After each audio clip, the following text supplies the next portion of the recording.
I think tonight is really a critical night because for all the years that everything has been in play and all of the events that were taking place almost 2 decades ago, everything used to be in the future tense. But I want to encourage people to really listen with their hearts to what's being said, because people have become desensitized to the reality. And I'll share this.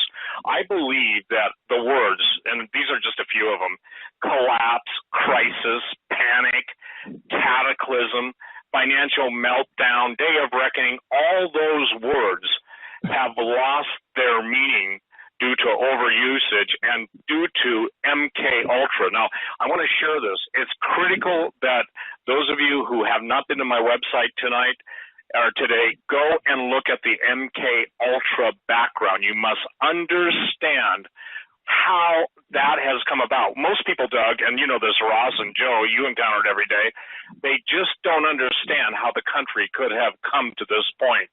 They don't understand, how do I say this? They don't understand the full ramifications of the lifestyle. I'm really choosing my words carefully, you guys.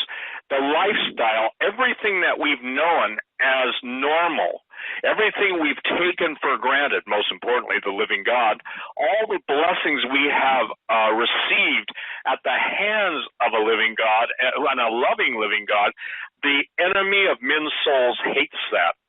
You know, when Jesus said the love of money is the root of all evil, he didn't say money was the root of all evil. He even told us to make friends of the unrighteous mammon so that when God gave us the true riches, we know how to handle it. It's interesting that faithfulness in the small things carries through into faithfulness in large things.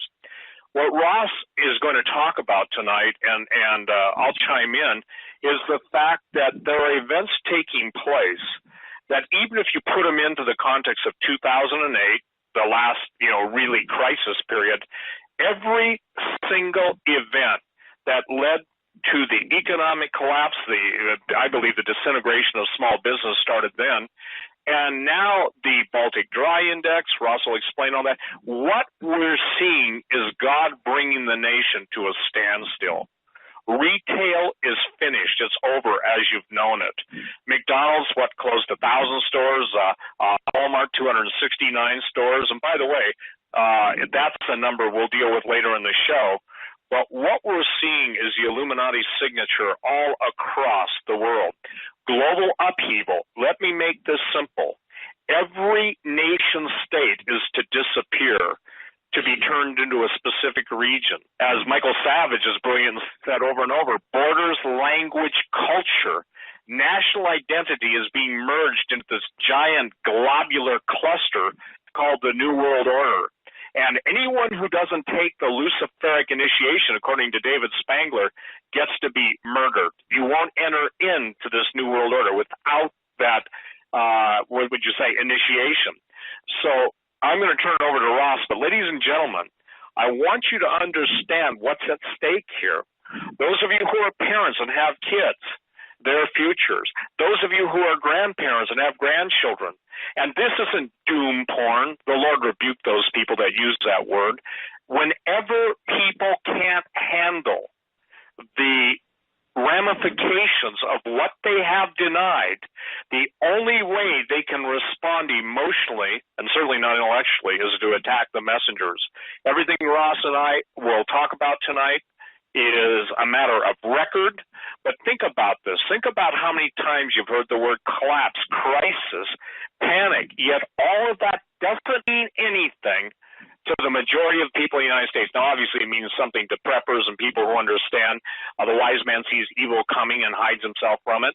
So, Ross, let's go immediately now to the things that you absolutely are seeing that you've never seen before. And obviously, your goal is to help people get out of financial harm's way. But if they choose to get run over by a steamroller, that's their decision. Go ahead, Ross. Thanks, Steve, and thanks, Doug and Joe, for having me on the show tonight. Steve, you're dead on. And when you're talking about desensitizing folks to words, and that's intentional by a lot of ways. If you see enough movies with murder or you play video games with murder, it becomes nothing to you until you actually see a dead body. So what we're facing is with the general public is what's called normalcy bias. And it's everything what you've been told all your life. It's what you hear on the TV set, you hear on the radio, movies. Everybody thinks everything is hunky-dory, when in fact it's not. And so the next step from that is going into what's called cognitive dissonance, and that's where your whole balloon goes up, and it's sort of taking the red pill in the matrix. And that's what I use many times when I'm talking to our customers is you're going through the matrix mode of taking the red pill, and it's not what you think it is. And it many times will make people's heads pop, and they just can't deal with it. And so when you start moving from normalcy bias to cognitive dissonance, some people move ahead and break through and learn, and they become awake. Others fall back and say, I just can't deal with it. That's not true. I'm going to just ignore it and get back to my six-pack and my TV shows. And so hopefully the listeners tonight will break through the normalcy bias and and face the cognitive dissonance, but we have to tell them, because there's a lot of different moving parts. And every time I say this every time I come on the show is there's a lot of different pieces. All of them individually mean nothing, but when you weave them into a macrame or you weave them into a tapestry, it comes and gives you a full picture. And so I just want to start hitting some things and things that people recognize right away, and that's the price of oil.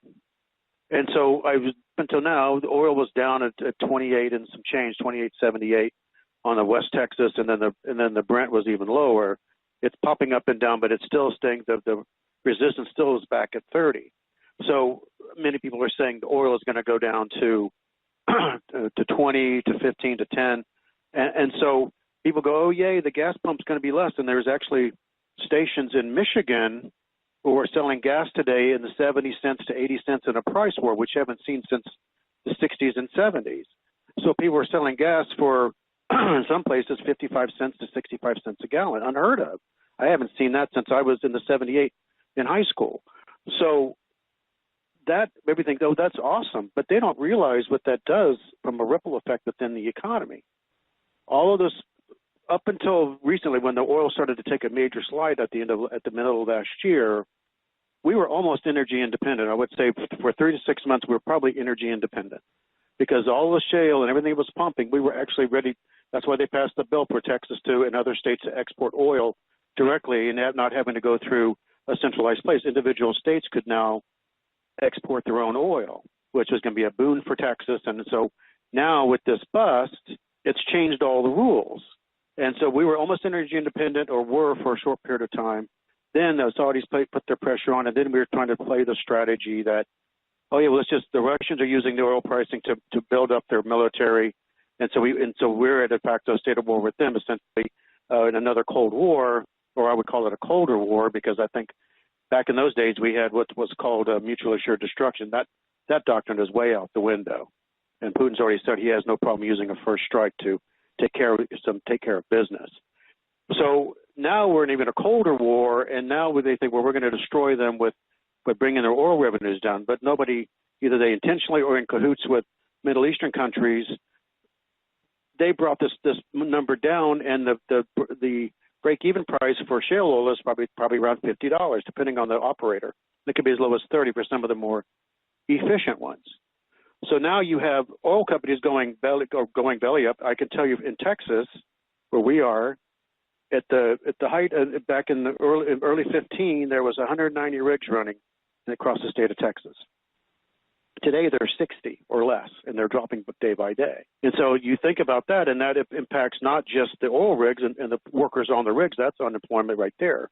But there's people that provide water, people provide piping, trucking, housing, food, all kinds of other administrative kind of things. And all those people are pretty much out the window too. If you used to see a boomtown driving down towards Corpus or towards Laredo over the last 2 years, you couldn't believe the amount of building. You couldn't swing a dead cat without hitting some kind of rig or some kind of oil industry related new building, including what I would call shanty type houses for these guys to live in that were thrown up so quickly while they were building something more permanent. And now all those businesses are gone. All those little towns are sucking wind. The state is not getting those tax revenues. And that's not just happening in Texas. It's happening in North Dakota, in Oklahoma. Many where the boom areas, it's bust now. So the unemployment is huge. But take it a step further and think of all the money that was lent to make that expansion. The banks have huge books of business in the oil industry. The Texas banks, North Dakota banks, large banks, Wells Fargo, J.P. Morgan Chase, Wachovia, Bank of America is a big one. So all of these big banks took huge risks and said, well, there's a lot of money to be made. And there was, and people made a lot of money. I was talking to a friend today. He has a gentleman that he works with, or as a friend of his, was made $850,000 last year just in royalty checks alone, plus his leases. Now he's looking for a job. So this has a huge impact on everybody. But think about the bank. So you lend a bunch of money now that, and there was a law, I'll digress just for a second. There was a law passed called mark to market. And so it essentially, it started in 2009 and it pretty much came to fruition in October of 2015, just when the thing started to collapse. And so now the oil companies used to be able to use the reserves that are in the ground. They know that they have X million barrels of oil in this particular well. That is considered collateral because it's a reserve. They're going to pump it out of the ground eventually over some period of time, and the banks could use that as collateral. When this rule came up and they actually were able to, they took it away and said that collateral no longer exists. So now the oil company has a collateral issue. It's almost like a margin call that said, well, you need to do something to bring this collateral back up in order to keep this loan active, or they're going to make them default. And so now we're looking at numerous companies defaulting or actually have defaulted. I know one bank in South Texas that has a major client or a major loan holder, and they're like 40% of their book of business. This one's is just about to go belly up. What would that do if you lost 40%? You took a loss on 40% of your loan book. What would that do to your bank? Probably bring it down to its knees and close it. So these things have a ripple effect. It's almost like the mortgage business of 2008, except it's worse because it's broader spectrum. It's not just housing mortgages. It affects a lot of people and a lot of ripples. So with this, that means that with the latest banking of in 2010, where they passed a law, there is no more bailouts. Everything is a bail-in. You can see the writing on the wall. So if the banks are going to collapse, and the Fed passed in December their latest minutes that they adopted those new laws so that the Fed can't do bailouts any longer, so their hands are tied behind their back. So they can't suddenly just issue a bunch of money to all these big banks to cover their losses, theoretically anyway. That's how the law is written. But when he who has the gold makes the rules, so if they could obviously change that, we just heard I read a story on Zero Hedge today and yesterday, it's ongoing, where the Dallas Fed has said that with these big losses on your books, and this is met with a bunch of Dallas with a bunch of Texas banks and others, saying, well, don't make them go to foreclosure, don't make them default, do things like sell their assets, do something else.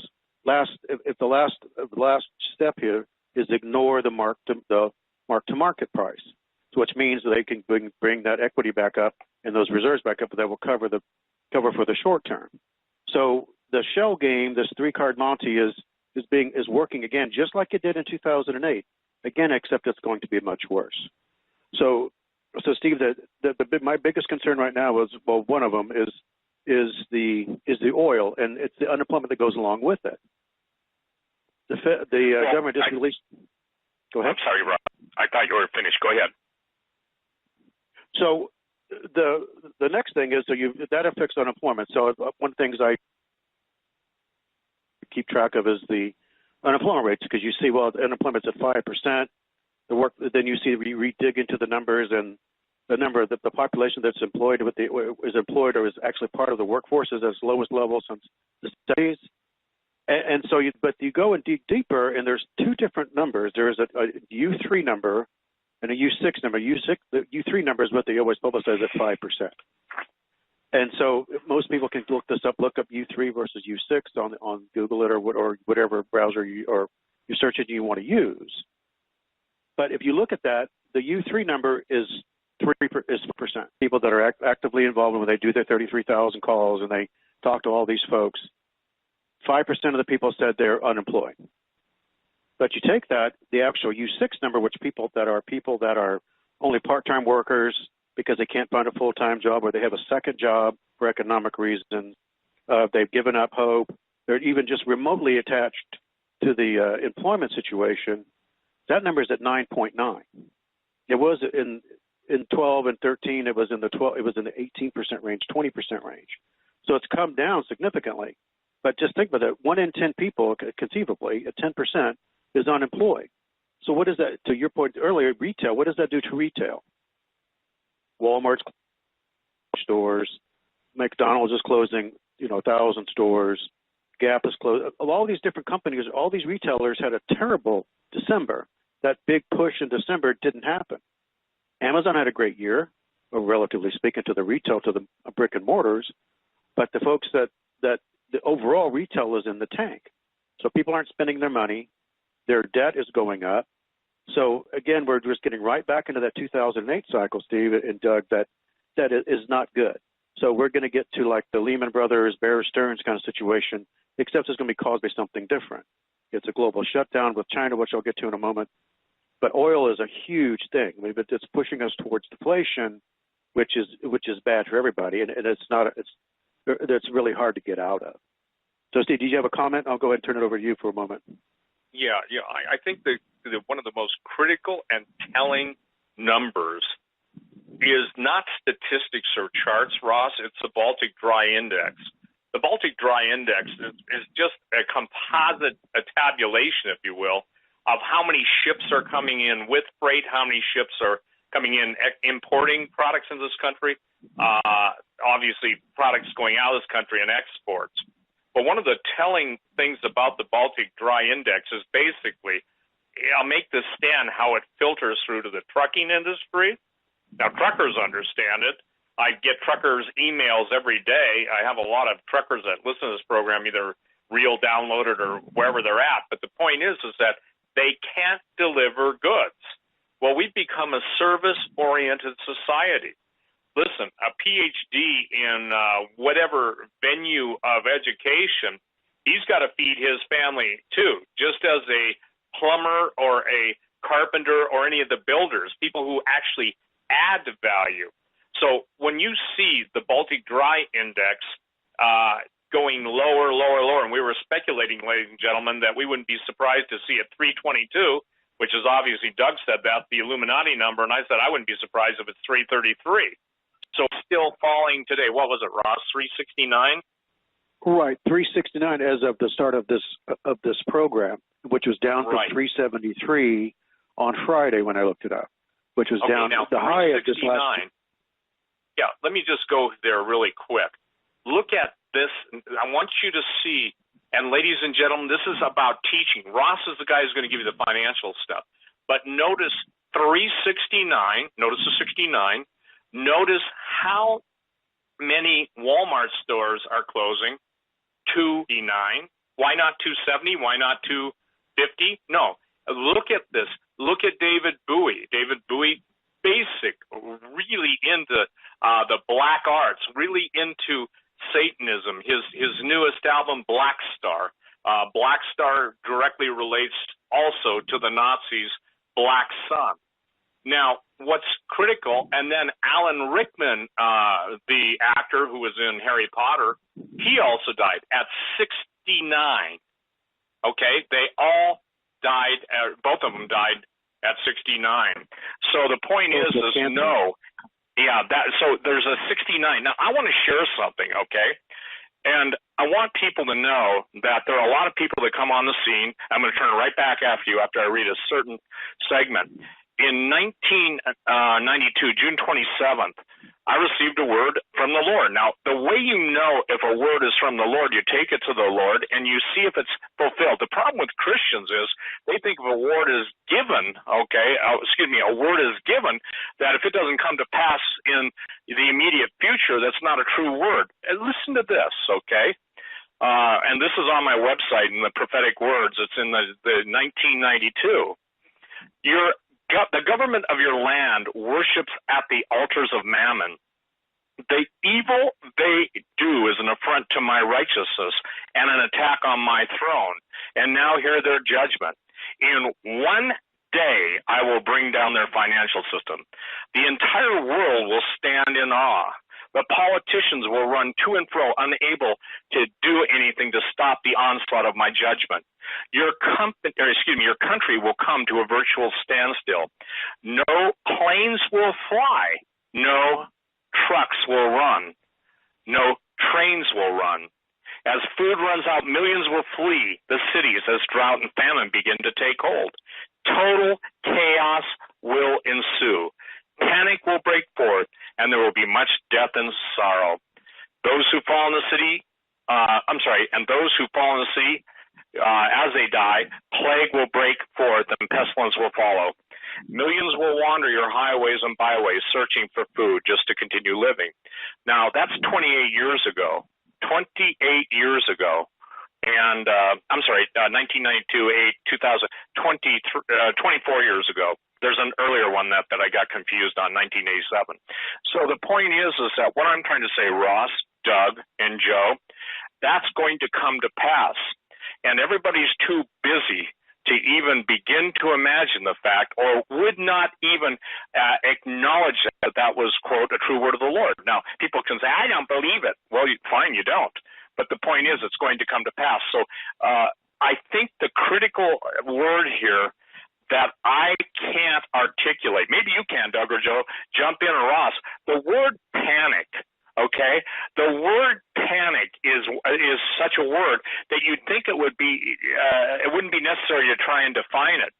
Because of the overuse of it and the numbing and dumbing of the desensitization of it, people don't get it. Doug, do you want to describe? Here's a good thing, and Ross, I hope you don't mind, but Doug, when I say the word panic, or Joe, chime in after you, Dad, what do you think of? What is the mental picture you get? Oh, Steve, chaos. But Ross said something extremely important, I think. You can say, you can talk about murderous statistics all day long, and until you actually see or have been at a murder scene, it doesn't register. I mean, it's just a thing. It's a number. It's a concept. So panic, to me, and I'll toss it to Joe after this, to me is something that you are caught chaos, that you've got no control over. You're a pinball in the pinball machine, and let me tell you something, it ain't fun. And I'll piggyback off what my dad said, except I'll classify it in two ways. You have the individual panic, where one person's in a situation that is panicking for whatever threat they're facing, or you have mass panic, which is societal chaos, which is what my father was explaining, where you're basically a pinball caught in a wave of things going on around you that are unstable, and your life's in danger. It's a serious situation. I would add the word pandemonium. There you go. Mm-hmm. Complete pandemonium. Think of the riots in the Northeast and in Missouri and things like that times 10, where it's every man for himself. I know many of you played sports, or not sports, but just playing outside when you were growing up. But you say that, I'm sure it's politically correct to say that somebody killed a man with a football. So when you're just, everybody's out for themselves and trying to win, that's panic, where you're just looking at your three children. I'm hungry, Mommy. I'm hungry, Daddy, but you have nothing to give them. So what are you going to do? That pressure will make your head pop. So you're going to go out and secure those, whatever you need to feed your family or to give them water, or if they need medication. You'll do anything and everything to protect your loved ones. Absolutely. Up to and including whacking somebody with whatever weapon you may have, or you may have guns, or you may have a knife, or you may have a baseball bat, or whatever it's going to take for you to acquire that which you need. And on the other end of that, somebody's going to have the same, well, you're not going to come and get mine, pound sand, go away. And then that will ensue into a physical altercation, but on a very large scale. So that's when you talk about that panic, Steve. If you think about, there's old movies that show panic scenes and people running, and you'll remember a movie that was back in the 80s, I think it was The Day After, and it showed these people running down the street because the nukes were coming or went off, and people were running, or the sirens were going up, and they were just running over each other, backing into cars, backing over people, just trying to flee like scared sheep and goats. And so that's what panic really means, but nobody's really experienced that here. Think about 9/11, the panic in New York City. That created just a complete sucking of the air out of the room, literally and figuratively. So that gets us to, and Steve, I'll bring us back around to the Baltic Dry Index. That number 369 is the 52-week range, to tell you where we are, the 52-week range just since January now to January of last year, it was at 1222 this time, or during that period, that 1 year period is the high. Today it's 369. It's probably going to continue to go down. So that it means all the iron ore, coal, shipping containers full of merchandise that none of us really need anymore. It does not include oil. That's a separate measure. So, but all of the dry goods, could be wheat, could be corn, could be a litany of things that's moving. It tells you how many ships are moving between all the different countries around the world. That's global trade. Global trade has come to a stop. And what's causing that is there is an underlying credit crunch, just like there was in 2008, except it's getting worse because they're running out of ammo in their quiver, arrows in their quiver. So the money that each of the company are trying to hold on to their cash, billionaires are stocking up on cash. Sovereign countries are sitting on cash. So they don't want to release it because they know they're going to need it. And I would suggest that to our listeners that they need to have cash or liquidity in their own homes as well, but that's another topic. So to your point, Steve, panic is not just something you see on a TV show when the blob comes running through your house, or there's some other TV show where you're getting whacked in a video game. Panic is real, and it's bloody, and it's awful. You actually feel it, and that adrenaline, that rush, that's the fight or flee, comes running through you. You'll never know what real panic is. And again, the word, I think the thing that what people lose track of in all these warnings are to motivate you to act in your own behalf. Doug, years ago, and being one of the guys who started the PrEP movement, 30 years ago, the thing is that I coined the term life assurance, okay? Because everybody knows what life insurance is. So what Ross is trying to get across to everybody, and I am too, and I'm praying that we communicate so clearly, is that there's nobody coming to the rescue. They intend, the globalists tend to introduce maximum mayhem. And maximum mayhem can be this. And the best way I can describe it, Ross, and I'll share this, Doug, I think I have, and Joe, is that most people, when they're in a difficult situation, they either have something coming from them, before them, in other words, in front of them, from behind them, from the side of them, from either side, right or left side. And now, in this day and age, with everything from the earthquakes that are happening, the volcanic explosions, the subduction zone issues on, the Washington, Oregon coast, all of the things coming. Now it's like this. Here's how I would describe it, you guys. You look ahead of you, and you see events that are approaching with the speed of a freight train. You look behind you, and there are people chasing you, literally for your life, for your substance, and for whatever, quote, prepping supplies. You look to the right, you look to the left, and you look up above, you look beneath, and all that stuff. And at that point, who are you going to call? Ghostbusters? The Bible in Jeremiah, and this is a cool thing, basically God says to people, when you're confronted with that which is greater than you are, how are you going to deal with the swelling of Jordan and basically the armies that are coming behind you? In other words, he's saying, when you're cut off from all places to run to, when you're cut off from sustenance, who are you going to look to? Well, the answer to that is the living God, okay? Because I want to make it clear tonight, what we're laying out to you, you should see not as doom and gloom. You should see it as this. You should see it that God has made his position clear, that he loves his creation. If the wisest guy in the world says, is Solomon, the wise man sees evil coming and hides himself from it, what Ross just said to everybody, listen, let me make it clear. They have passed the laws that everything in banks is now theirs. Is that correct, Ross? Yes. Yes. Will you explain the difference between an insured depositor and an unsecured lender, please? I don't think 90% of people out there know that the law has changed, and explain that if you would. Sure. I mean, the law passed, it was in 2010, and essentially before that law, you were an insured depositor, meaning that you were what I would call a liability on their balance sheet, so that they have to pay you. You were secured. You would always get your money out. You put the money in the bank, they owed it back to you. Now you are an unsecured creditor, meaning that when you put your money in, let's say you go and deposit a check for $1,000, that money now belongs to the bank. It says your name on it. It's essentially an IOU now. So I will promise to pay you back that money when you want it. So that along with what's called a DDA account, a demand deposit account, that title hasn't changed. But what it means, though, is that you are unsecured. You're an unsecured creditor, meaning that you gave the money to the bank. Essentially, you loaned it to them, and they're going to give you a basis point or 2 basis points for your checking account, paying you interest on it.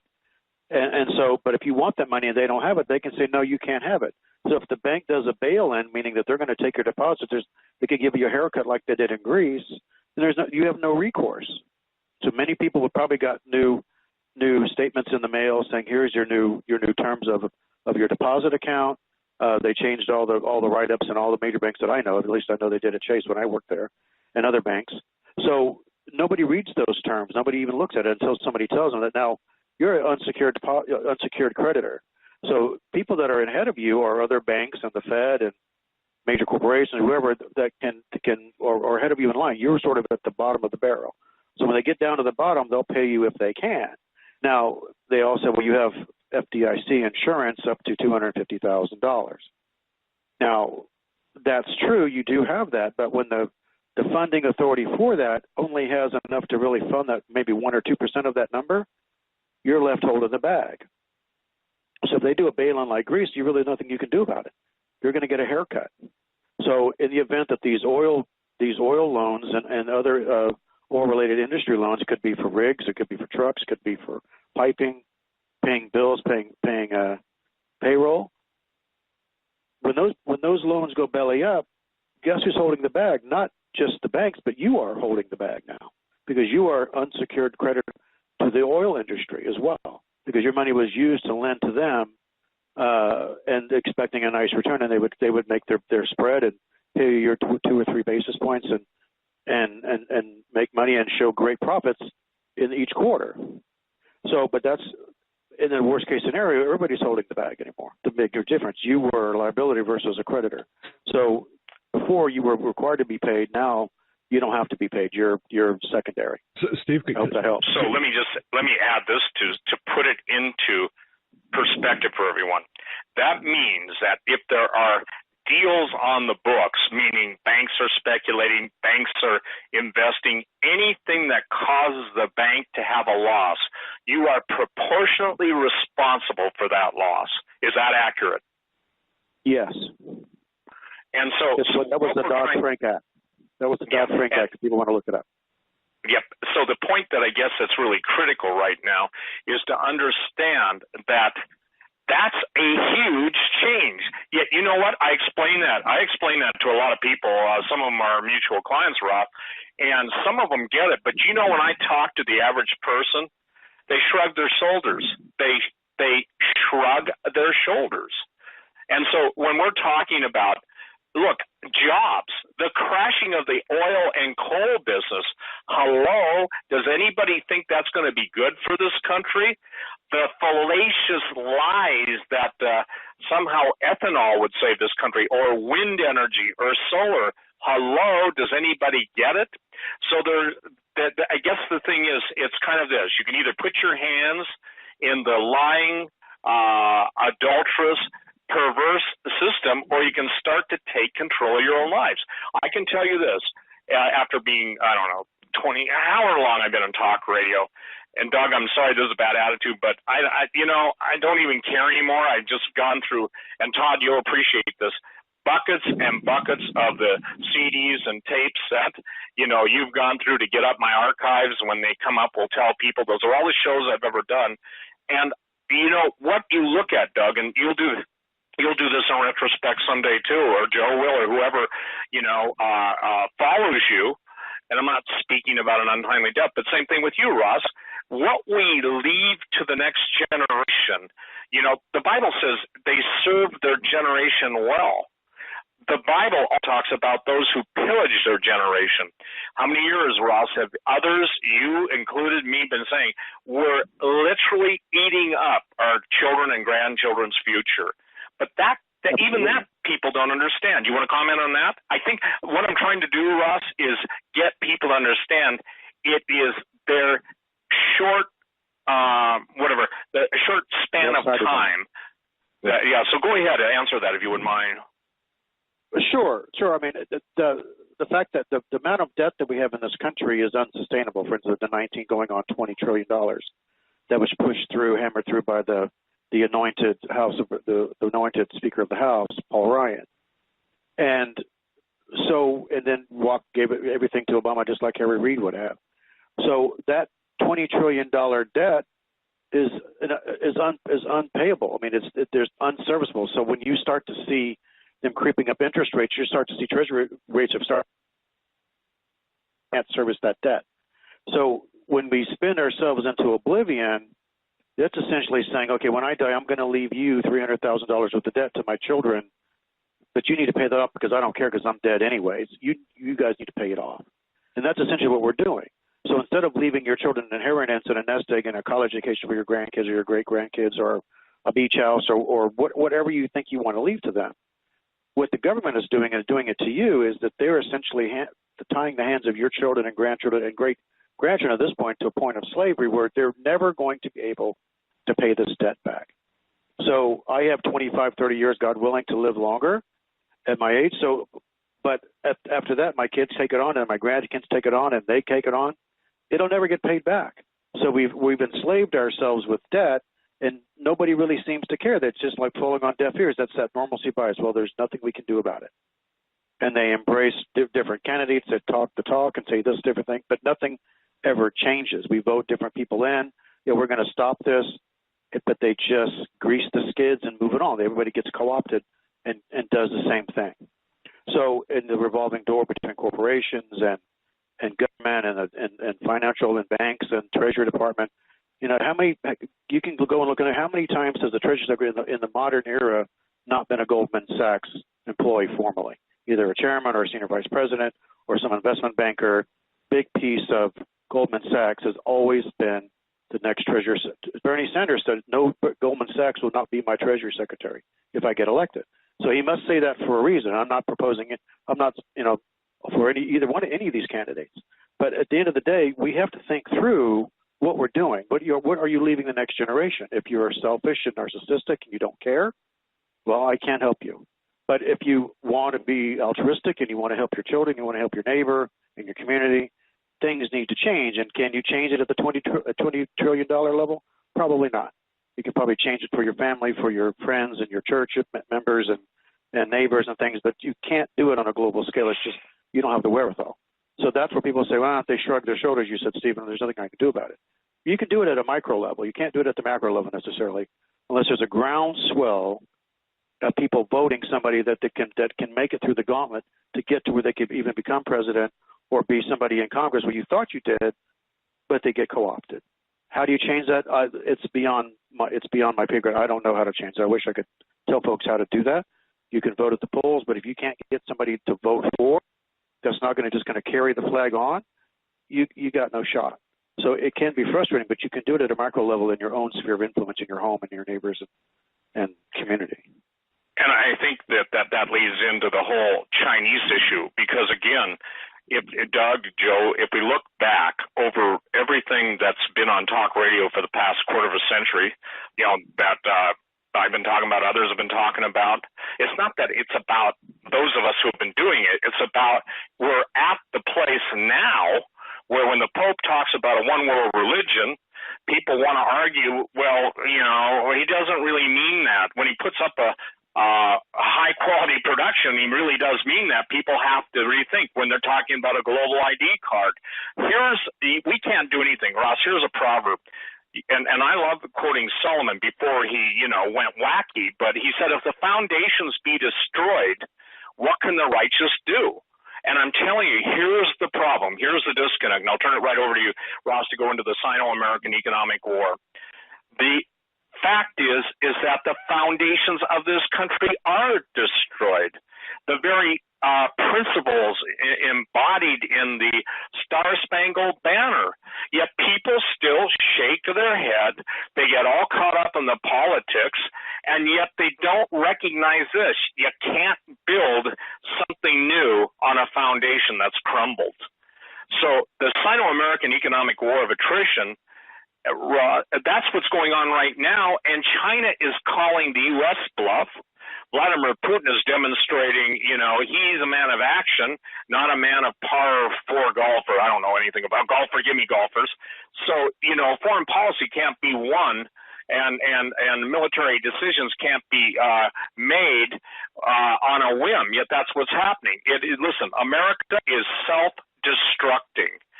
People yell at me when I say that. I can challenge anybody who can tell me. It's fascinating. Let's say some guy has 100 dreams, 100 visions every, week, and he posts them. And yet they're as dire as what we say, but when we say them, somehow it's selling fear to sell this, that, or the other thing. Well, let me share this.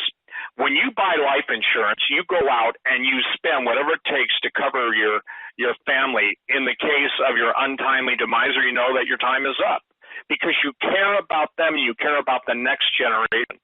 That's gone. And now China, the history of China is a fascinating study, because, we go back to 76, you go back to China, you can deal with dynasties that are 2,000 years old, where they understood the basics of what money is. And when the Chinese tried to print silk money, guess what? Those guys didn't last very long. So let's talk right now, the Sino-American economic war. Ross, I'll turn it right over to you, because, again, the Chinese are buying up everything pretty much on the West Coast. And Steve. Right, all over the country. And Steve and Ross, if I could jump in here, the president said something during the State of the Union. He said something, and I'm paraphrasing, along the lines of, anybody who says we're in an economic downturn is peddling fiction. What do you have to say to that? No, I consider the State of the Union fiction as well, but that's okay. Well, let me say this. I'm not the one on a blue bicycle eating an ice cream cone with a crash helmet on while Vladimir Putin is diving into the Black Sea, or, look, I'm not just saying this. I'm saying the world's perception of that guy that you just named is one of weakness and freakness. Now, the thing is that the total disrespect that the world, and I went on your show years ago and talked about that the United States would become a hissing in the nostrils of those countries around about. There are even headlines using those terms. I'm not saying they're listening to us. I hope they are. But, so what I'm saying, Joe, is that is as relevant, okay, is a vampire saying, I've switched from blood to water. It doesn't fit. It doesn't fit. And he certainly doesn't believe that, because, look, the only thing that gives the power to even make an insane statement like that is the power of the printing press. The rest of the world, Ross is going to deal with it. China, Russia, they don't want the U.S. dollar. They're not dealing with it. Saudis, they're not dealing with it anymore. So this whole idea of crashing oil prices, the whole idea of China buying all the gold, and I think too, Ross, it's fascinating that when you're quoting The Art of War, China's not going to tell the world how much gold they have until they're ready to revalue it. So go ahead and talk about China, because I don't think the average American even can fathom what it means when China is doing, or what it means as China is doing what it's doing. Go ahead, sir. Sure. The big day is tomorrow. Actually, Tuesday. The Chinese are going to release their GDP for 2015. They've been I guess posturing it or framing it as it's going to be in the 6.7 range. But they also do overnight devaluations of their currency, which unsettles the entire world economy. If it's anything less than that, which many people I read and I talk to think it's going to be in the 3 to 4% range, it really is. They may say it's 6, but it really is 3. And the reason I believe that is I have a customer that lives in China as an expat. He does business over there, and I set up him an account. He moved his retirement money out many months ago, and really glad he did, actually. But he travels all over the country, and I'm going to read you verbatim what he said in his email to me. He goes, the thing that it continues to amaze me is the construction here in China. In the area where I live, about 900 acres, they are about 75% complete on 25 new 30-story high-rise buildings, all empty, probably on 7 acres. He goes, I can stand at this location and view similar projects within a mile. He does a lot of travel by train. He sees it all over the place in China. And he says the locals look at him in a blank stare like, who the hell is going to buy these things? So what's actually happening, and it just dawned on me after I read his email, and then I thought about it and just had an epiphany. I don't know, maybe on Friday, it came to me. Drives GDP. If you're building construction and you're using up all these materials and you're building these buildings and putting up these homes, and even though there's nobody to live in them, that's creating GDP. So it's false GDP, but it can say they're using it for that. And so by faking the numbers and just building up empty buildings that they could just, I guess, go back and knock down again, then and rebuild them again, there's your GDP. And so it just baffles me. And this is eyewitness. That was verbatim from an eyewitness in China, an American. So that kind of thing tells me that the dew is off the rose. There was more to the eye than that's being either seen or told. And I'm because of the number of the way the market is going, the capital flee from China. And back in October, I told this audience that the Chinese will get their SDR. And there was a lot of finagling and back when there was a bunch of shots over the bow during the months ensuing before the December decision. But I said that they're doing the Fed's going to raise the rates, and they did a quarter point. Like a lot of money from China is moving in onshore here, and as Steve said, they're buying anything and everything that's not nailed down on the West Coast, on the East Coast, in the belts, in the farm belts, everywhere. They're buying stuff as much as they can, because they know that the shoe's going to drop. They want hard assets, just like we tell people they need to get hard assets. They're not putting it in renminbi. They're not putting it in dollars. They're exiting out of all that and putting into hard assets, things that's going to be productive, like farmland or places where people have to live. So they're exiting, and they've had to put so many capital controls, and the Chinese had a great way of moving money around into different areas and move the money. It's almost like money laundering around their different areas and then getting out of the country. Numerous billionaires have disappeared. In China, they just suddenly disappeared. You have the person that's running the stock market in China is they're called for his resignation. He's offered his resignation. I haven't heard whether he took it or not. But you see this huge volatility in China, dropped off several $1 trillion of money out of the Chinese market, in which obviously equates to people. And so everybody's getting really irritated, like you told us. And then they have people locked in that can't even sell their holdings because they told you can't sell it. It's going to bring the market down. So what if let's say that you owned 1,000 shares of Exxon, and you see it tanking from 250 to 2 to 150 to 1. You're trying to get out. They say, no, you can't sell it, and you watch your money just drip away down to $20. So that's where these people are locked in. So the folks in China are the individual, just like you and I and Joe and Doug and their listeners, are just pawns in this, because there's much bigger, more nefarious powers involved that are playing this big game of petrodollar. What essentially this is coming to, because there's this whole war of attrition I've been talking about since, I guess, May of last year, is heated up to the point where it's destroying both sides. It's that mutual assured destruction aspect is coming about. Our market's taking hits. The Chinese markets are taking a hit. The other Asian markets are taking a hit. Oil's taking a hit.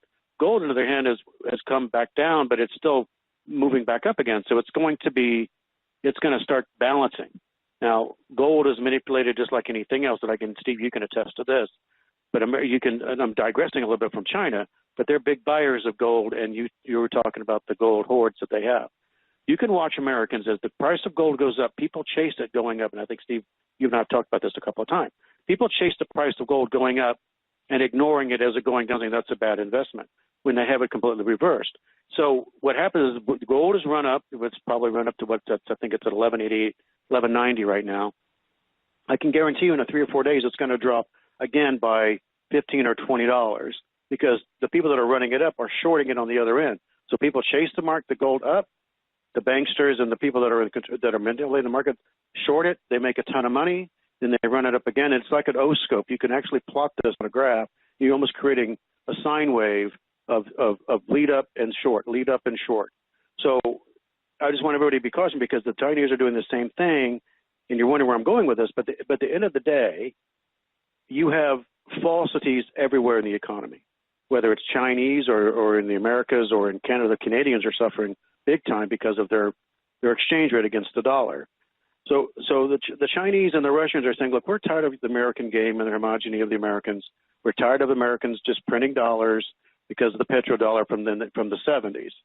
So the Chinese and the Russians have created these boards where they can trade in yuan and they can trade in rubles. Putin said last week that no bank should make any transfer for oil, any other commodity in dollars whatsoever.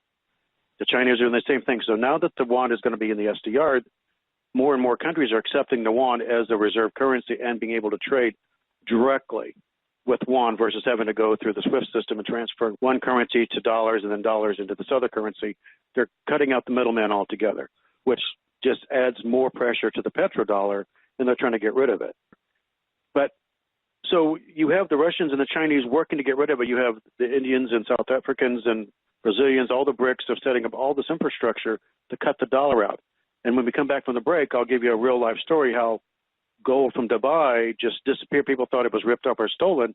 Turns out they used other currencies to move it and to sell it and to move it, and they avoided the American SWIFT system. They avoided the dollar, which was a huge coup, which was another chink in the armor. So that's all I got. By the way, ladies and gentlemen, I've known Ross for over a decade. We started communicating that many years ago when he worked for one of the major banks, and he would always be spot on with his emails to me telling me what's going on behind the scenes. So he has a lot of connections, and that's what is important. This isn't him reading somebody else's newsletter. He will refer to it. But like I said, I've known him for a long time. Let's talk right now, if you don't mind. Let's talk about the stock market and why people focus on that. You know, they think the Dow is up and there's nothing in the shelves in the store, Ross. There's nothing being trucked. They start to notice shortages and everything. Explain, if you will, how the stock market is manipulated and the volatility is screaming at people, okay? Sure. But before I get started, I just want to tell Doug I've used nuts.com and I bought stuff from them, and they do a great job. So I just want to plug them too because they do great. They have great products. So I just want to make sure I said that. Thanks for that. And folks, you heard it. You heard it right from the economist himself, nuts.com. Okay, sir, go ahead. So I wanted to talk about the stock market, and it's just one facet of things you look at it. We talked about the tapestry at the beginning of the show, and the stock market, which is manipulated and artificially inflated, and our government does the same thing that the Chinese do. They pour money into it to prop it up because, again, there's a certain amount of confidence that the market says, then people don't buy goods in the stores and retail clubs. So it's a vicious cycle, and it will just spin out of control. But let's talk a little bit about GDP in the United States, because we've mentioned China's gone announcing theirs tomorrow, and we'll find out where it goes, and I think the market's going to follow suit with that. If the Chinese GDP comes out and it's really strong, I think you'll see a bounce in the market, but then the fervor will go away and it'll back down again. But if you think about the numbers, so in 2015, these haven't come out from our government yet, the official GDP, and it always gets, after the news cycle goes by, they always lower it to a new estimate or actual numbers. They'll revise it. You'll always see it always gets revised downward. But in the third quarter of 2015, going into the fourth quarter, J.P. Morgan Chase, who's one of the top ones, and I used to work for them. They're really smart guys. I mean, I have to. Their CEO is a smart guy. The estimated Q4 2015, which is from October through December, they were looking at a GDP annualized at 2%. Then they revised it down to 1%, and then towards the end of the year, they said 0.1%. Okay, that's dead in the water. I mean, if you have to get 2% even to keep people working, so they revised it down to 1.1% is what they're estimating what it would be. So that shows you where retail is. That's why Walmart is closing stores. That's why McDonald's is closing stores. Sears is going to have a huge closure. They're going to be belly up in no time. So they're shuttering doors. All these retailers are shuttering their doors. Number one, they're getting beaten by the online folks because people just don't want to go out and fight the traffic and fight the crowds. They'd rather just order it, and the more efficient Amazon gets. And when you can get something from Amazon within 1 hour in your town, what's the point of going to the store and fighting and getting dressed when you can order something in your pajamas and have it delivered to your house within 1 hour?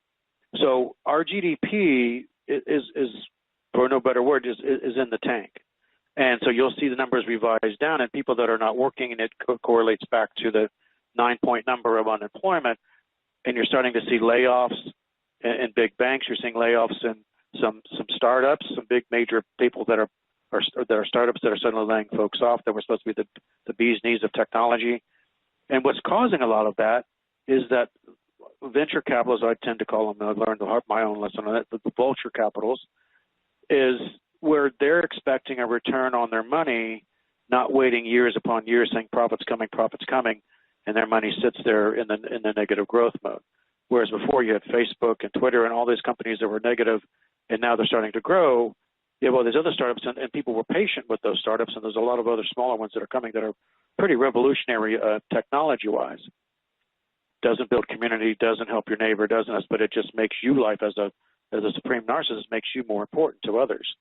But at the end of the day, these people that make money by loaning money, saying, I want to see some action now.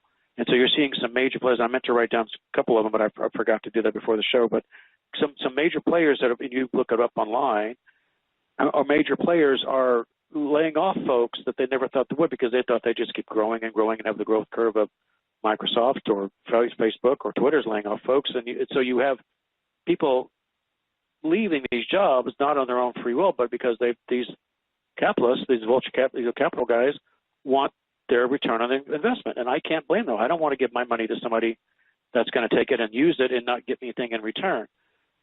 They're there to make money. So that's the American way. So that's happening. So that tells you, that ties into the folks that have a lot of money are requiring action and requiring results. That tells you that they're not getting results. So they wouldn't be doing this if things were all peaches and cream. They're thinking that they have to squeeze the orange a little tighter to get more juice out of them. So that's just another one of the threads in the tapestry. Now you look at the stock market, and people look at it, well, this market here, the market there, and it goes down 3 straight, and it bounces up for 200 points, and then it comes back down again, and then the next finishes up maybe 100 points, and then the next day you'll see, I think it was Friday or Thursday, that the futures, I look at it like 3 o'clock in the morning, the futures are at down 500, down 400, then it comes back up again, then it's back down to, it's down 500, and this was Friday, so it ends the day at 390 down. So I expect we'll get a dead cat bounce tomorrow of some kind, depending on what's going to happen, probably early in the morning when they find out the Chinese numbers, and you'll see and if you look at the markets, you can go to a litany of different sites, CNBC, Yahoo Finance, Bloomberg, a litany of folks where you can actually see the futures market starting at around 10 to midnight. Then you'll see it through the morning until about 8 o'clock Central Time. And you'll watch those numbers if people are saying, I'm going to sell, I want to get out, or I'm going to buy.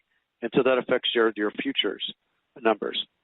And so once that announcement by the Chinese comes about, you're going to see either a spike or direct falling like a stone, because everybody's got their expectations. And the stock market is all about expectations. It's not about reality. It's all about perception and expectations. So something I learned at the banks, to manage perceptions. You have to make people believe what you're saying. You have to make sure that they understand what you're trying to tell them and the way you're framing it up. And regardless of what the facts are, you have to set the perception that you're on the right side of it. So you're going to look at this and say, okay, well, the market's going to go up. And so we've lost, 12% since the beginning of maybe 10 to 12% since the beginning of the year. Worst start ever since the stock market numbers were tabulated. They've never had a first week like that ever. Even in 2008 and 2009, it wasn't that bad of a first week. Can you imagine that? So think about how bad 2008 and 2009 were, and look at where we are today. So 7 years later, which we're right at the end of that 7-year recession cycle, you're looking at 8 years if you count 2008 capitulation. So you look at that and say, okay, here we go. We're at that cycle where you can have a recession every 7 to 8 years, and there's that same O-scope or that same sine wave that's up and down. We're right on that edge, and so we're right there. But the difference between 2008 and today, and Joe, you mentioned it before the break, in 2008, in the midst of the complete catastrophe of the mortgage business, and I was in the thick of it then, Steve, you and I traded a lot of emails during that period, where people found smoking guns inside of banks, where they actually packaged deals that were really bad, and that's why one of the banks is no longer with us. But you look at that number, and the dry index was over 11,000. The Baltic dry index was over 11,000 in the midst of all of that catastrophe because trade kept still going, and there was things between countries. Now we're in the same situation with oil and a few other things, but the Baltic dry index is at 369. So that between that and the market's volatility, I mean, I can remember and this was long as I don't remember a time of period where other than 2008 where I just watched it go from down 400 points, down 500 points, down 600 points until we got to 6,000 or so where they finally bottomed out. Now we're seeing something so volatile that 1 minute you're thinking the market's up 200 points. You look back 2 hours later, and now we're down 100 points. So the sheep run to and fro across the spectrum, and you just don't know where you're going to land. And it drives people out of their minds. People that call me to say, what can I do with my money? How do I get out of this volatility? I feel like I'm in the casino. I'd rather go flush this 20 down the toilet than put it in the market because I know where it's going to end up regardless. So that's the kind of thing where I think the perception and then people just tired of it, and you'll hear the same talking head saying it's play it out for the long term. It always will recover. It always will recover. Well, what if you took your money out before it bottomed out and then you put it back in after recoveries? You're going to be in much better shape than if you ran it through. So the adage of our parents and our grandparents saying just the stock market will be there, it always will be, and you just ride it out, doesn't exist anymore because the times are different. It's completely, and I don't know how to explain it in any clearer terms. This is not your grandfathers or your grandparents. Completely different. It's completely leveraged. Your grandparents or your parents didn't have derivatives to the tune of $640 trillion, bordering on some people say $1 quadrillion across the world. That could seize up all markets, and there's not enough money in the whole world, much less the galaxy, to fix this. So people need to understand that when you look at the market, you see it continue up and down, up and down. Either you want to play that game or you want to get into something else that's going to be more predictable and life-sustaining and things like that, and we can talk about that during the question and answer hour if we want to. Well, and Ross, here's the thing, too. There are a lot of people listening in, and a time to move, if they're seeing the swings, we're seeing the swings in the stock market, people don't know where to go. So when someone gets a hold of you at survival401k, .com, okay, and they want to, will you explain simply, because I get emails about this all the time, explain the difference and why people can hold real estate, they can hold anything that's a tangible asset in their survival 401k, a self-directed 401k, and take possession of it. I have talked sometimes, you got to call Ross because, he sets us up for a lot of my clients, which, ladies and gentlemen, he does. But people have got to understand that, it's only a paper loss. No, every single financial asset can be put into two things. It can be put into a time value, the amount of time it took to build that value, and it can be put into calories. Because at the end of the day, it doesn't matter what you pay for what when it comes to food, okay? You're paying for calories. The whole global New World Order is designing all their policies to limit you to be basically one step away from Soylent Green. Soylent Green was a movie with Charlton Heston in which when people died, and they made sure people died, they ground them into food wafers to the people. I guess you'd call them cannibal cookies. So there you go, Sheila, and those of you guys out there keeping track, cannibal cookies. So the point is that we're seeing right now people bewildered. So, okay, walk a person through. They say, okay, Mr. Powell, I want to take X, whatever X is. Tell me what a self-directed IRA is, and tell me, what I can put into it. Sure. I mean, the average customer that calls me has between, some days it's 60,000, other days it's 200,000, 300,000 of customers with 10 million that they move. It's as little as 10,000.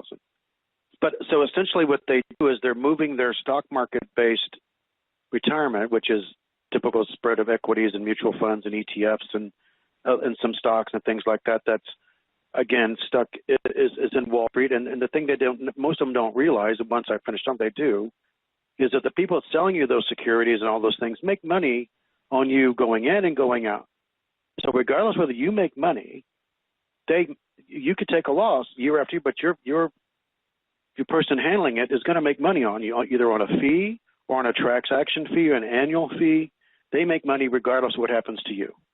They can say they care about you, and many of them do. I'm not going to disparage a whole litany of people. There are some good ones and there's some really bad ones, just like anything else. Whether it's cops or firemen or radio hosts or whoever, there are good and they're bad. But the ones that I met are making money off of you just by putting your money in, turning your account and putting it in this stock and then putting in that one and reading their tea leaves and putting it over here. I mean, I've dealt with a couple here, especially in San Antonio, that are as like-minded as me and move their customers into things that are going to be safe and they're actually going to make money. They think the dollar's going to go down, they short the dollar. If they think it's going to go up, they short something else. So they don't just stick with this classic equities mix. So at the end of the day, people need to understand that if you made your money, you should be able to control a little bit better. And so with customers that come to me, we help them move the money out of the market, some or all. I mean, there's three legs to the stool that we talk about, and Steve and you and Doug and I think we've all talked about this before. There's three things to every plan to make you successful. You need return of an investment, which would be wealth preservation, which would be gold, silver, real estate, things like that. You need return on investment, which is your growth engine to make sure that you don't stay static or lose money to inflation. And that's return on investment. And then you have liquidity, meaning that you need to be able to access your money when you need it. So you either can liquidate positions and things, or you can access the gold and silver to go and barter with, for instance. That's one of the cases. Or you can use your land to grow vegetables that you could eat, or all kinds of things. It could be hydroponics, it could be food stores, all those things. But those are things that you need to survive. And at the end of the day, you can't eat gold and silver. You can't eat paper dollars. You can't eat stock certificates, ETFs, all those things.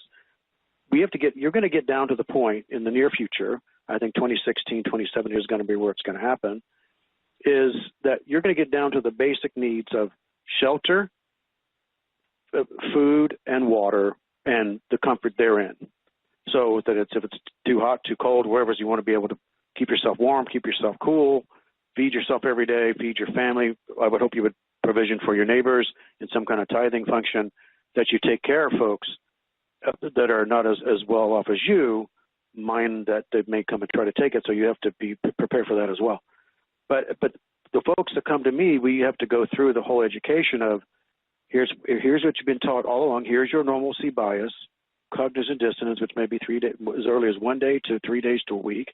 Then we get back into it, and you recognize that you want to take control, and then we talk through, what do you want to do? And then we move their money out of the stock market into their own account where they can manage it with a checkbook or a debit card, and they can buy the metals and hold it at home in the safe. They can buy land, farmland, which the billionaires are buying up, but the Chinese are buying up in bulk.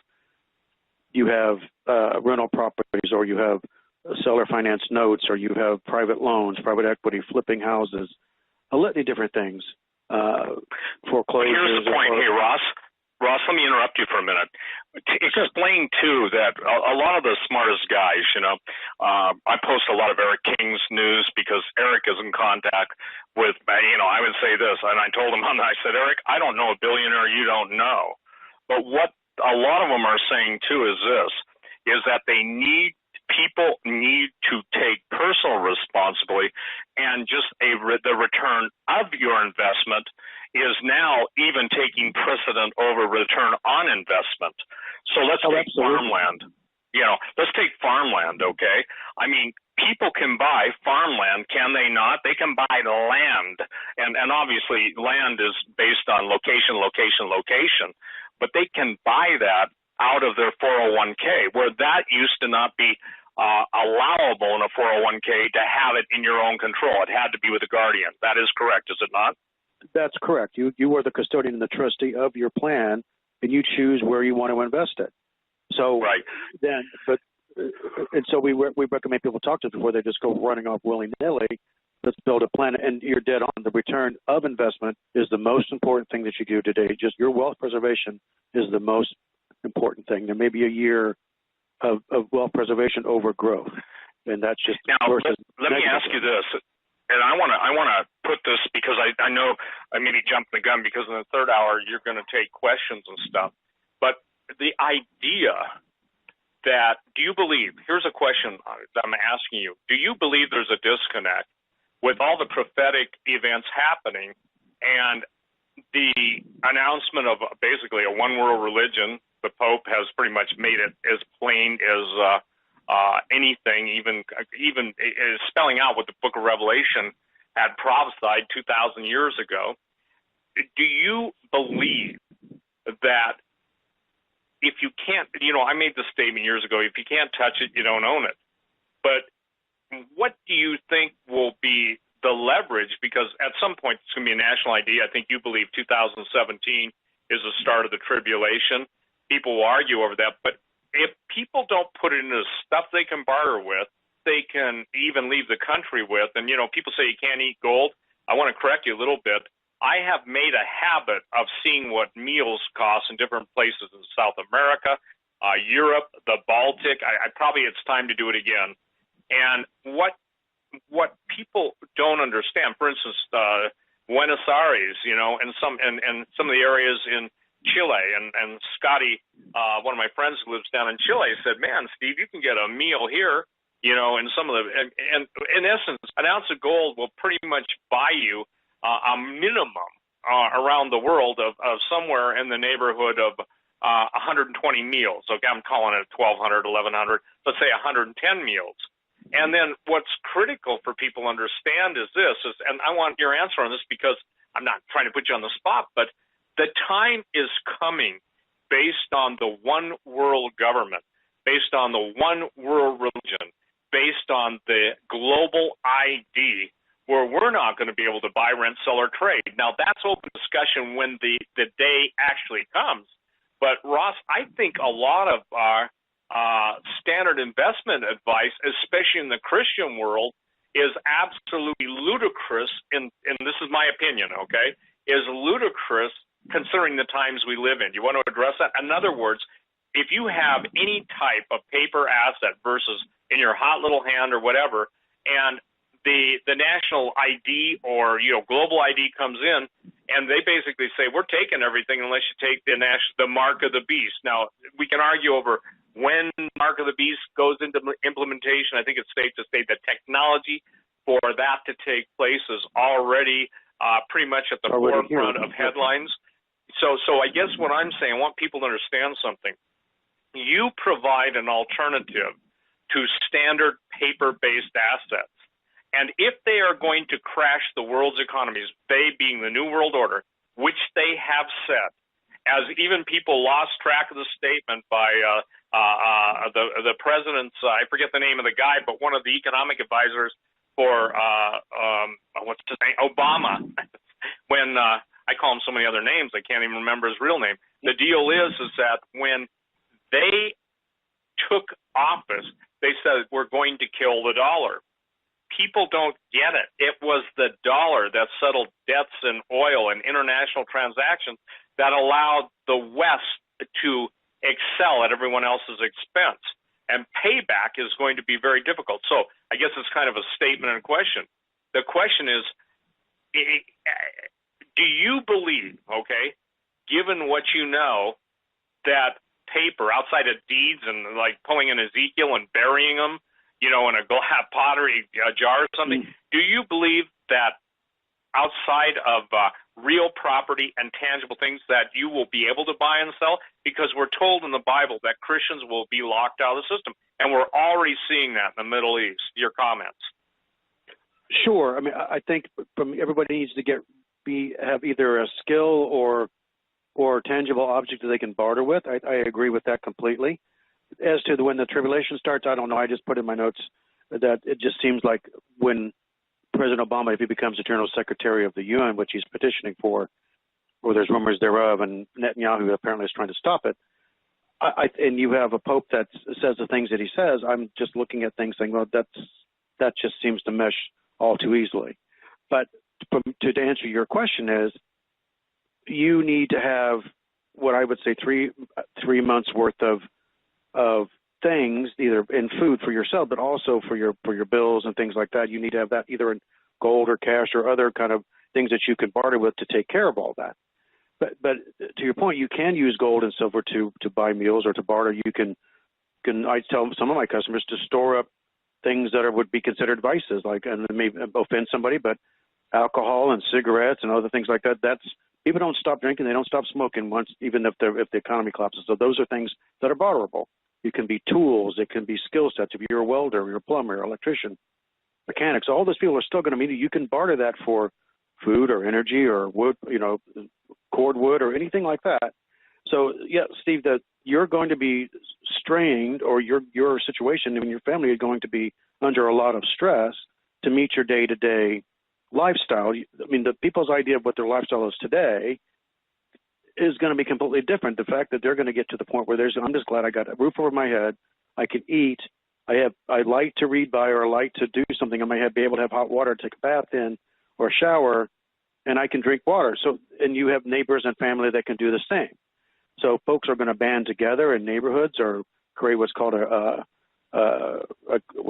believe it's called a MAG. It's a mutual assistance group, where it may be people that are doctors and dentists and vets and carpenters and plumbers all work together to build a community that they know they can self-sustain on some property that they buy together, for instance. I work with customers that are all part of that. So at the end of the day, it's going to be you and your preparations, you and your you and your prayer life and your relationship with the Almighty. But you also have to make preparations to participate in the economy, because you can't get around that. So once to take the step one further is you're talking about you can't buy or sell. Can you even work? If you don't take the mark, can you even earn a salary? Can you even participate in the labor force?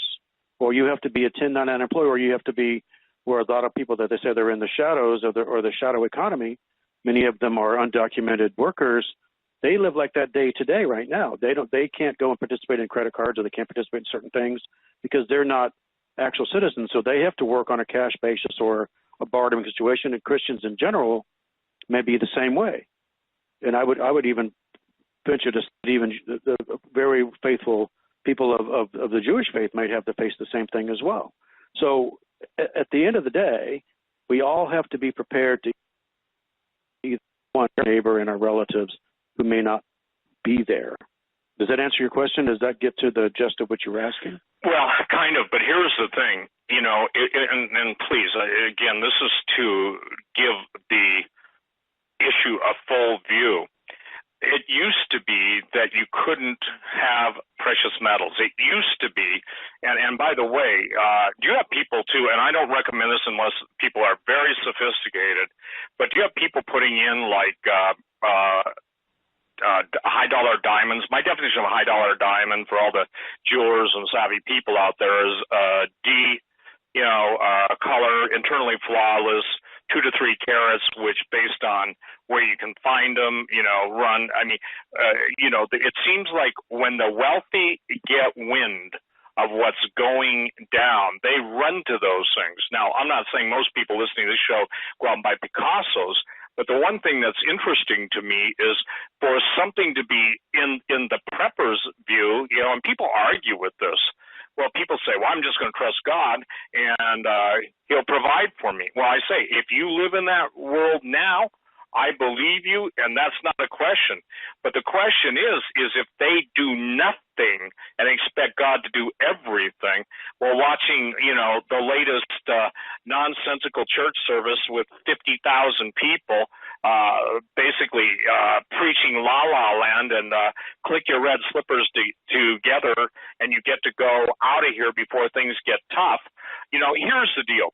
I don't believe, and this is me now talking, so ladies and gentlemen, this is me, not Ross. I don't believe Christians take the time seriously. Some of them do, but the majority, even of preppers, okay? So I'm just saying this. I think that things have to scale up. And I think, we heard of baptism in water, baptism in fire. Here's another one, baptism in reality. Because reality avoidance is something I encounter every day in whatever percentage of my emails. I get 400, sometimes 500, sometimes 200. But the point is that the people are, I liken them to a lot of them. They just don't believe this stuff is going to happen because they always fall back to the position. I've been hearing that for 20 years. My grandfather thought that. My dad thought that. And I'm not going to think that. And I said, well, your grandfather and your father were intelligent. Don't abandon genetic intelligence because you don't believe something. So what I'm saying is that I'll make this statement, we'll go on. I don't believe that Christian, and I want to define something. My definition of a Christian is someone who's bought with the blood of Jesus, who follows Jesus, who absolutely is knowing Jesus. I had this talk earlier with Pastor Langford. Doug, I think you and I had this talk too. Why would Jesus say, many will come to me in those days saying, Lord, Lord, didn't we cast out devils? Didn't we do all these things? And he says, depart from me, ye workers of iniquity. I never knew you. The point is, you can say you know Jesus, but where is the fruit in your life that Jesus knows you? Okay? It's just like the faithfulness. I had a guy just send me an email. He doesn't believe the 10 talents are literal. I guess he probably doesn't believe any of the parables are literal. The people who try and spiritualize everything also try and excuse away their lack of action. I can tell you this. I've got enough time on radio and enough emails, and I had to have my guy come over, Ross, and download 276,000 emails for 2 years, okay? Wow. 276,000. So the point that I think is critical is it's simply this. Ownership is 9/10 of the law, and there will come a time, and I'll turn right back to you, there will come a time where Christians already are being persecuted. They will pass laws like the Nazis did in Germany and the other nations of Western and Eastern Europe, where anything the Christians have, in this case it was the Jews and the Christians, and everything becomes fair game.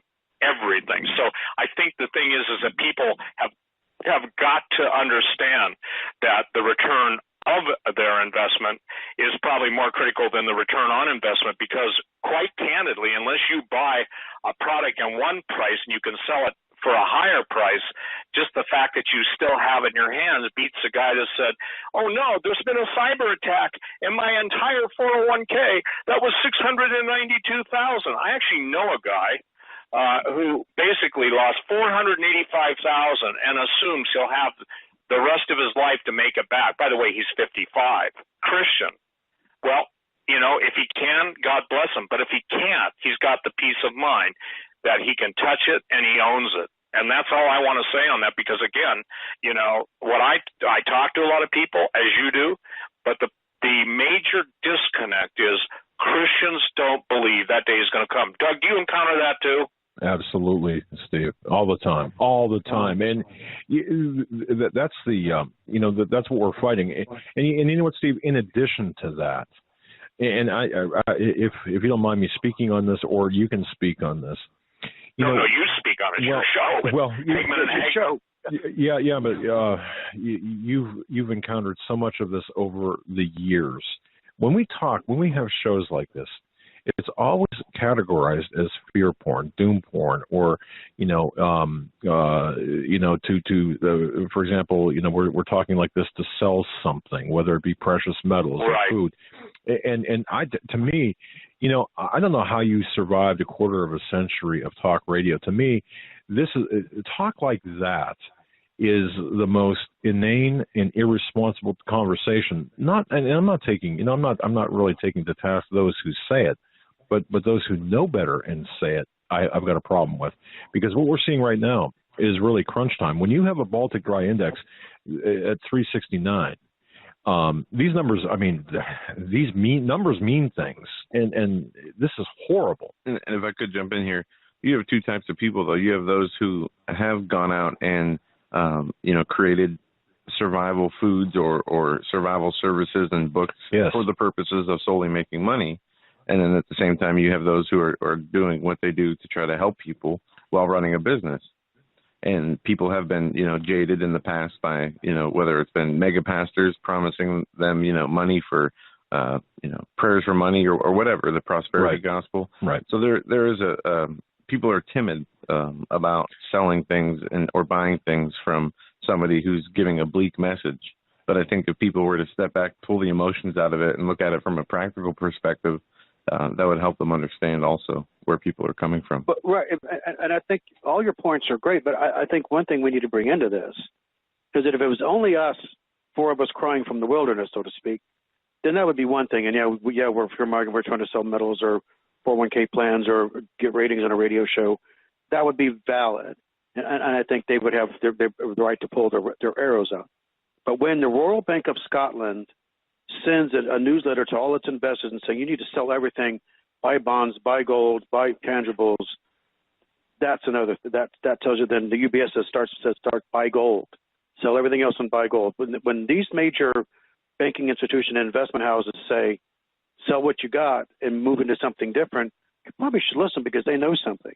And I'm not a big fan of George Soros, but George Soros says, publicly stated several times in the last 2 weeks, this is worse than 2008. You have people in the Fed saying, now we're talking about negative interest rates, and that'll kind of segue us into the next section a little bit. But negative interest rates are already in Germany and France are across the EU a lot, which that means then, so you as the unsecured debtor to the bank or creditor to the bank, excuse me, you put in $1,000 and they say, well, your rate is negative 1%.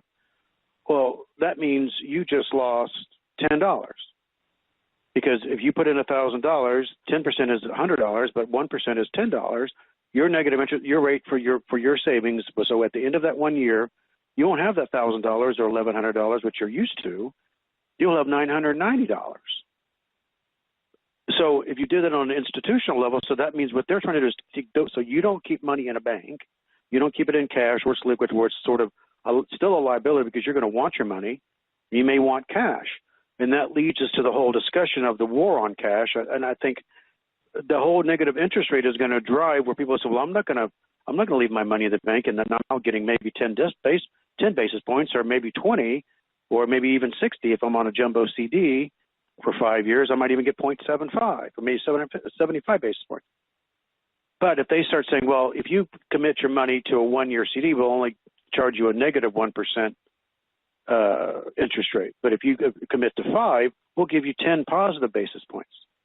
So they want to make sure people don't keep their money in the bank where they can actually transact it. They don't want you to write checks. They'd rather you use debit cards or everything digitalized so that they can say suddenly, oh, wait, you now have $10,000. We're just going to have to move that one to the left one. You now have $1,000 overnight.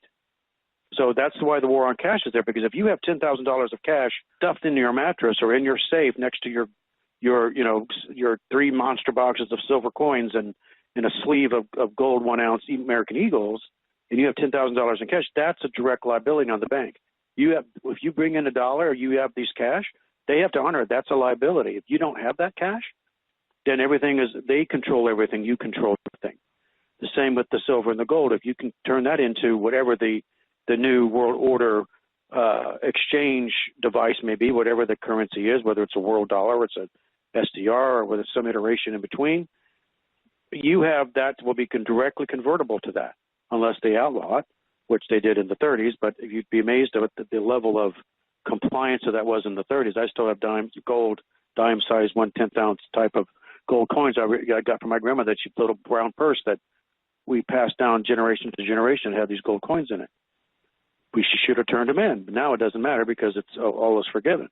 But at the end of the day, you having cash and liquid assets, and as I mentioned in that 3-pronged stool is liquidity, you having that ability to buy and sell outside of the digitized world could be the yay or nay of your death, or the yay or nay of your sickness or illness or starvation or the harm to your children and your spouses.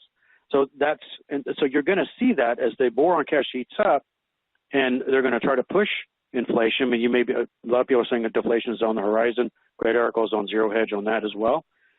But at the end of the day, food prices are only going to go up. So you need to have food, and whether it's cans from Costco or Sam's or your local grocery store, or it's Storable Foods, or it's growing your own garden, which I would recommend everybody do that. Or it's even easier if you do hydroponics to grow your leafy vegetables, which will sustain you, whether it's collard greens or spinach or lettuce or any of those kind of things will sustain you. Having that ability, either the willingness or the ability to do it, is going to make you different from somebody else that's just still in that cognitive, that's still in that normalcy bias, that everything's fine, I'm just going to go get my check, and I'm just going to go to the store when they find out that that store doesn't have it anymore, or your check didn't arrive. So I can't, and I'd say this to my kids, I can't stress hard enough that people need to get back to the basics of their lifestyle. Forgo the new DVD player or the latest streaming device or latest phone. Live with what you got and focus on things that you can use in your life going forward, albeit being food, water, tools, skills. And the biggest thing that everybody needs besides their faith and and exercising their faith through prayer life and service to others, it's just like a muscle. Your faith is like a muscle, just like anything else in your body. Your faith needs to be exercised, but you need to be able to be mentally strong to work through what's coming. You can be and Steve, I'm going to get back to the panic word for a second. You can be the most, what was that doomsday prepper show that was on TV that just made people look like the fools and silliness, and made preppers look like the laughing stock many times. And they always shot holes in their preparations and things. Yeah, but they never went to the Goldman. Hey, Ross, they never went to the Goldman Sachs bunker or any of the billionaire bunkers, did they? All they did was vilify a mindset by basically showing people who had very little trying to do the best they can. Okay, I actually know I think two of those people that were featured in that show. But the point is that every day on the London Daily Mail or the Telegraph or some of the world things, they're talking about the billionaires heading to their bunkers. Oh, yeah. Look, I live in Bozeman, Montana, and up the road from me, 30 miles up Big Sky, you got the wealthiest people in the world living up there, and they've got, bunkers in their basements, and, Bozeman's kind of a bailout point. But I think how's the statement go? Failing to prepare is preparing to fail. Let me read this, and I'll turn it right back over to you. This is by Randy Conway. And Randy and I know Randy, we had the most amazing run-in in a restaurant that he'd never gone to, and I was there with Tom Horn, but here's the deal. God bless you, Randy. It says this: I weep for the unprepared. I weep for those who are caught unaware when men will die and it's too late for prayer. How sad that many will not believe, and the cost of denial they will receive. When judgment falls, people will be frantic. The children will cry and the mothers will be in a panic. The fathers will watch their loved ones suffer because they're too proud to establish a buffer. The buffer is not that you can escape from the storm, but to do what you can to keep your family fed and keep them warm. A prudent man foresees evil and takes action to save himself. How sad to be a father who refused to even put some food on the shelf. The tears will flow long with rivers of blood, both mingling in the streets, a cruel and bitter flood. Money will be changed, and who knows what it will be worth. Now is the time to hear, not when trouble has been birthed. I weep for the women, and I weep for the children. I pray for protection from Satan's employed villains. But alas, I can but pray. I cannot act for you. You must decide that the word of God is true. Your decision will affect today, tomorrow, and forever. The Heavenly Father weeps, for he has invited whomsoever. Those who refuse to believe the truth as the watchmen cry are accursed then with a delusion that they should believe the lies. I weep for those who will be caught in the terrible panic. How can you describe what is coming except to say it'll be satanic? Grievous times that God has warned us about. Multitudes scoff the warnings, living in a world of spiritual drought. Salvation waits for those who will be saved. Those who reject Jesus are destined to be enslaved. The enemy of our souls has planned for you a future that is depraved. In the palm of the Father's hand, the believer's name has been engraved. Now, one of these things really jumped out for me. I deal with people day in and day out that want to know if it's okay for them to protect their men who are asking that. And I go, oh, Lord, help me to choose my word carefully in my email. Because at the end of the day, the critic won't be there to protect your wife, men. At the end of the day, the critic won't be there to provide you food, men. At the end of the day, the doors on the knock or the crowd calling you out, who is going to be there to stand with you? You know, this is a pretty powerful word, you know, Doug. This is a really powerful word. You know, it's interesting. The buffer is not that you can escape from the storm, but to do what you can to keep your family fed and keep them warm. A prudent man foresees evil and takes action to save himself. How sad to be a father who refused to even put some food on his shelf. This is basic to breathing. This is basic to living. This is basic to existence. This is the pioneer spirit, yet people simply won't do it. So, you know, Ross, you're a nice guy, and I love that about you. I have to be pragmatic because I understand that, and I'm not saying you're not, but I have to be pragmatic because the idea that the Christian church, now this is a time for 3 minutes of a roll, the Christian church sits back while Christian women are bought, sold, raped, beheaded, stoned, hung. The Christian church, to a large degree, the majority of that which calls itself, they're not doing anything at all, except I take that back, with the exception of intercessors, care about anything because it's over there. But it's our children that are on the chopping block. No alliteration on that. It's our wives. You know, the thing that I'm trying to get people to say is, Bravo Sierra, it's bovine laundry. That one you're probably going to have to think what I mean by that. The idea is this, okay? This is a serious bunch of events happening, and this cannot be handled with, you know, cowhide gloves, and this isn't pretty. It's going to get real dangerous. Almost got me there, Doug, you know, with the rhyming with pretty. The idea is people have got it. People have got to understand. We're seeing it in other lands. Germany, you're talking about the home of BMW, Mercedes, Zeiss Optics, Leica Optics, and some of the best machines ever built, some of the highest technology, and they've lost their country because they've been invaded, and now the German lawmakers want to tax the last that the German people have to feed the raping, pillaging horde. I don't know if you guys saw this, but they busted a Syrian. They busted because he was performing a sexual awakening. Okay, you can go in the London Daily Mail and see the story of where the lovely, peace-loving invasionists, they're not immigrants, they're invasionists, or the army of the invasion, are saying your women are only there to be raped. You've got to understand that is a philosophy that allows men to rape their wives, to kill their wives, and to have sex with children, the child brides. In sex slaves, where they can sell them into rape houses, right? Yeah, and so can I say something? You know, I'm telling you this. I have said, Lord, if you want me to tone it down, then tone it down. But God, the gloves have to come off because I'm dealing right now. We're on the air, Doug, and people don't understand. I can read emails and still talk and, you know, be somewhat coherent. They're dealing with this as if it will never come to them. And what Ross Powell has just been telling you is that the Baltic Dry Index means there's nothing going to be on your shelves, ladies and gentlemen. I don't care if it's whatever you think, it's not going to be there. So acquire it now. Because look, we've talked and I've pled, I've begged, and when I wept on the air, look at him, he's just a crybaby. Take that to Jeremiah. I'm no Jeremiah, but I'll tell you this. I've said, when the tears begin to flow, they won't stop. And as Randy Conway just said, and the rivers of blood, both mingling in the streets, will be a cool and bitter flood. You know, we see blood flowing. We see, and look, here's what's amazing to me. Even the homosexuals aren't throwing up an outcry about gay people being thrown off buildings. For the record, that's horrific.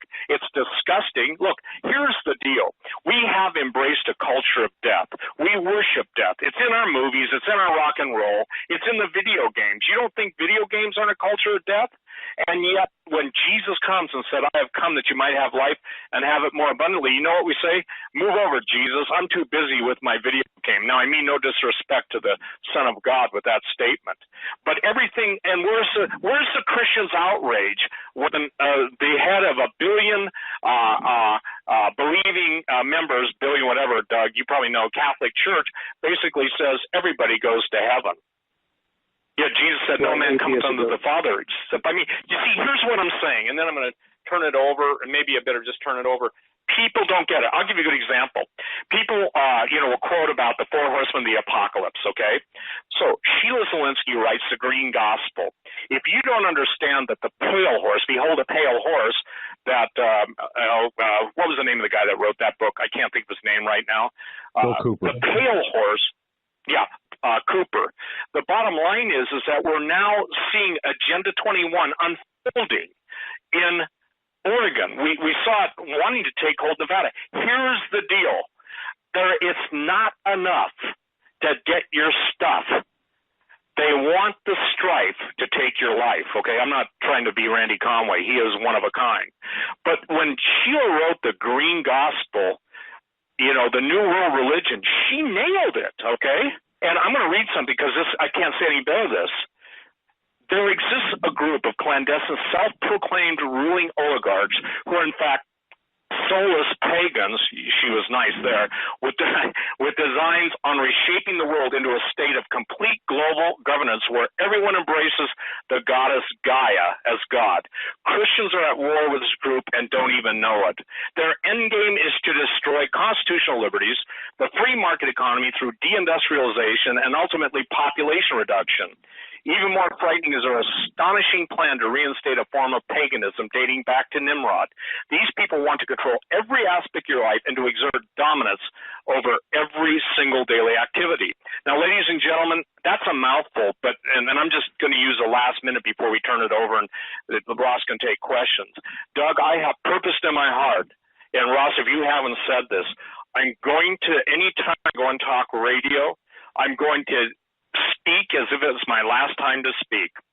The deal is that the pale horse of the apocalypse, I mean, it's like dancing green horses from hell, running through the streets, galloping through the streets, and everybody goes, my pastor's talking about the figurative or the symbolism of the four horsemen of the apocalypse.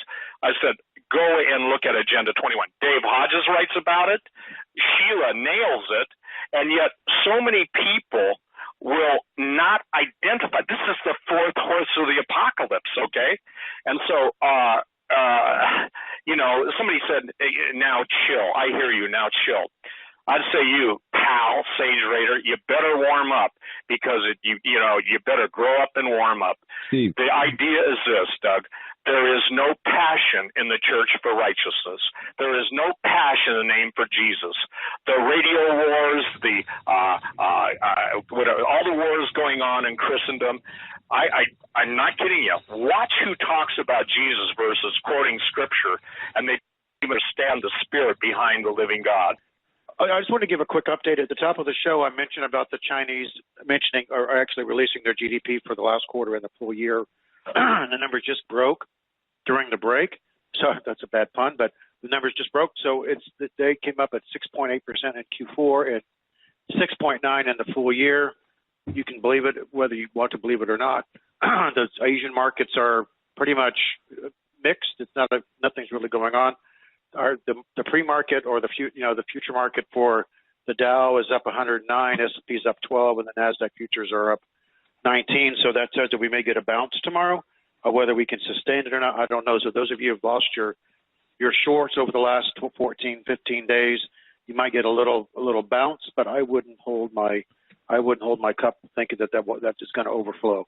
So just wanted to give that quick update because I talked about it at the beginning of the show. And I think it's important to see what happens tomorrow because it's going to set the tone for the rest of the week and probably the month. So I just wanted to bring that in. So go ahead and shoot your questions to me. All right. We're going to go with, we've picked up a lot of new listeners over the last several months and weeks. I'm going to toss a softball question to you, okay? And people might roll their eyes at this question. But in the landscape of banks, credit unions and such, are credit unions safer to put your money in than banks? For example, and this from Tom, are credit unions safer than banks, I guess, for your money? Well, I guess it depends on the management and the size of the credit union and what their history is. Yeah. Now, everybody has to understand how money flows from within the government, the Fed. The Fed controls the money. The Congress makes the spending, but the Fed, which is a it's its own private organization. It's not a government entity. It's a private bank run by leaders of all the other major banks. So if you look at who the head of the Dallas Fed is, or the New York Fed, or the Frisco Fed, or the Chicago Fed, or all these major cities, they're all inside the banking world and investment bankers. So they're the who's who of the banking world. So the Fed has its own balance sheet in the trillions and trillions of dollars. It's swollen to just an unbelievable number, in the plus $5 trillion or something like that. Now, they print the money. So they push the money, whether they call it QE1, QE2, QE3, QE. It's all digitized money. They just push out to the banks. Money rolls from the Fed to the market makers, which is normally the big banks like Wells Fargo and JP Morgan Chase and Goldman Sachs, and all these guys are market makers. The money rolls to them, and then it rolls down to the regional banks and then to the smaller banks. And the credit unions are somewhere in the middle. So if the money collapses, now there's a couple of caveats here, and I'm going to talk to those in a minute. But if the money supply collapses, or the Fed collapses, or there's some major issue that money is no longer is worthless, then it's going to run through the entire system. Nobody is safe. All bets are off. That's when we always talk about hard assets. How can you eat? How can you drink?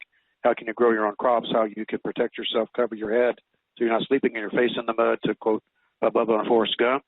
So you have to protect yourself. All the money starts in one place. There's a headwaters called the Fed. It all rolls downhill. So whether you're in Podunk, Idaho, or you're in the top of the penthouse in New York City, the money comes from the same source. How you derive it and how you get it is probably two different things. So can a credit union be more? It depends what they're investing, making their loans to. And that gets me to it's all what the bank loans their money to. If you're in a bank that's got a huge exposure to oil and the energy sector right now, your bank is hurt. I can guarantee, whether they tell you or not, it is. Citibank fudged on how big when they did their earnings discussion last week. They fudged on the numbers how big their energy book is. I know for a fact Wells Fargo's is big. Chase is medium. There's a lot of regional banks in South Texas and North Dakota that have huge exposures. So it all depends on what your bank is loaning to, is depending how safe they are. Now, again, a cataclysmic or what I use pandemonium sets in, all bets are off for everybody. So that's where you prepare for the worst and hope for the best at that point. All right. I hope that helps. It does. Actually, it answers some concerns I had, or some issues I had. Now, here's a question from one of probably 100,000 Karens in San Antonio. And this is kind of a time-sensitive question. And before I ask this question, I'll just bounce it back to Karen, the person who's asking the question. Are you adopting? All right. Here's her question. How much can I withdraw before setting up a red flag? I just received a fairly small inheritance, and I don't know what to do with the check. I pick it up tomorrow. And again, Karen, if you're adopting, hey, I'm an orphan. No, Ross, you got to keep your sense of humor, right? But I guess I got to put that question in perspective. She's received an inheritance, right? Is that what she said? Yeah, that's correct. Okay, so inheritance, unless the check is part of an estate greater than, I don't know, $3 million or something now, she has no worries on taxes. So if she received a check probably from the trustee of the estate, then that money is non-taxable. She can put it anywhere she wants. So if it's $1,000, it's $10,000, $100,000, $500,000, it doesn't matter. If it's $3 million too, then she's got issues. She's going to pay tax. So unless you can get with an estate planner that can help her put the money in places which is beyond my scope, but I can turn her on to some people that can. Now, if she's talking about withdrawing the money in cash, that's a whole other discussion. And I would tell her to take all the money at once that she wants. If she is adopting somebody, it's not a child that she needs the cash, then take the money out at once. Don't ever go 1,000 here and 5,000 there and five. So because you need 10, you take 25. That's structuring. And Denny Hazard got busted for that. And anybody can get busted for that because it's just everybody knows it's your money. But as part of the anti-money laundering schematic now, that if you start to structure, you're going to get in trouble. So if you want $10,000 in cash, you need to call your bank up in advance and say, I need $10,000 in cash. You can choose to tell them what it's for. Or you can choose not to. I'm not going to advise anybody to lie what they're doing. You just tell them what you need it for. They'll organize it. They'll get it sent to the bank. I mean, I have a customer that took $50,000 out into storing it away in a safe. So he told him what he wanted it for, and he's sticking it in there. Whether he still has it or not, I don't know. But at the end of the day, don't ever and ever, and I'm not talking as a banker or as a government official, I'm just telling you to protect yourself, never try to structure your deals to take money out less out of your, if you have a big number in mind, take it all at once. Don't try to just piecemeal it because it's only going to get you in trouble. Yeah, Kent Hovind comes to mind. They see and know everything. I'm sorry? No, Kent Hovind comes to mind, and others. Dennis Hastert comes to mind. Kent Hovind, of course, is different. Structuring was not his intent, ostensibly, but anyway. Yeah, same difference. Yeah. I don't think Hastert's was either. I think he was just trying to get on the DL to pay off whatever sordid issues that he had in the past. Yeah. But whether it was intentional, it doesn't. Your intent doesn't matter. The fact is that you did it. You're still busted. You're still in trouble. So please don't do it. Wow. All right, Mr. Powell, we got a question here from a Myrna C out of Yuma, Arizona. What will happen to all life insurance policies? Will they collapse and be worthless? I have not heard anyone address this. Therefore, I would greatly appreciate it if you could. God bless. Great work and great information. Well, it all depends on your. Now, life insurance. You have two types of life insurance. You have term life insurance, which is for a period of time, whether it's 5, 10 years, 20 years, 30 years, and you pay different premiums for that, and based on your age and all of that. I used to work in the insurance business, but I wasn't a life guy, but I understand. I had to take enough tests to understand it. So you have your term insurance, which you're betting that you were going to die. Okay, so you're betting against yourself. Sort of, you're shorting your life. Put it that way. So it's a very cheap way to do it. If you think you look at your family and everybody kicks the bucket by 70 and you're 55, then I wouldn't go beyond 15-year term or maybe 20. Think if you have longevity in your family, your grandmother, your grandfather, and everybody in your family lives to 100, then term insurance is probably not good for you because once you get past a certain threshold of 65 or so, it's going to be so expensive to get that insurance, it's going to be unaffordable. Now, the other side of it is what some people use the old term of whole life or universal life. There's these things that a portion of your premium goes towards the insurance, sort of on a term basis, and a portion goes where they invest it and you build up a cash value. So if she's talking about term insurance, if you're still alive and the insurance companies go belly up, it doesn't matter because you're still alive. Now, if you have on the whole side where you have a whole bunch of money you have a cash value of, let's say, $500,000 and the insurance company is sitting there, I would be a little bit worried. And I do have customers that are pulling money out from their annuities and their life insurance or other life insurance products and rolling it over into one of our products and then using that to put it in tangible assets. They have surrender charges, which can be sizable, some as low as a couple thousand, maybe 500, others to the tune of 10,000. It all depends on how much they have and when they put it in there. So if you're at the ninth year of a 10-year annuity or something like that, then you're probably going to have a low surrender charge. But if you're at year 2 on a 10-year, you're going to pay a stiff penalty. So to answer your question, it depends. It depends on your insurance, and so But if it's a complete collapse and that insurance company can't pay because all of their assets have gone the way of the dodo, then you can't get blood out of a turnip. So just keep that in mind. I mean, many of these companies have been around for 200-300 years. I mean, literally from Europe and things like that. That they've survived pretty much everything. If you're with them, I would feel pretty safe. If you're one of the more newer companies, then I would be a little bit more concerned. But again, if you're at term, I wouldn't worry about it. If you're in whole life or universal life and you have a big cash value on your policy, then I would consider thinking about moving some of it out and moving it into hard assets if you can. I wonder if you've got a piece of the rock, aren't you? All right. Right. Here's a question, and it's more of a question about a situation. The bank has foreclosed on your house, your bank account of $1,000 has been confiscated, credit cards don't work, you have to be out of your house in one day, your wife has the flu, your kids are too young to walk, it's too cold, all the food you stockpiled in the basement is too much to carry because they have confiscated your car. You have no friends and it's 30 below. What now? That's from David, and he says, blessings on your show tonight. Okay. Could the situation be any worse? I mean, I first called my pastor and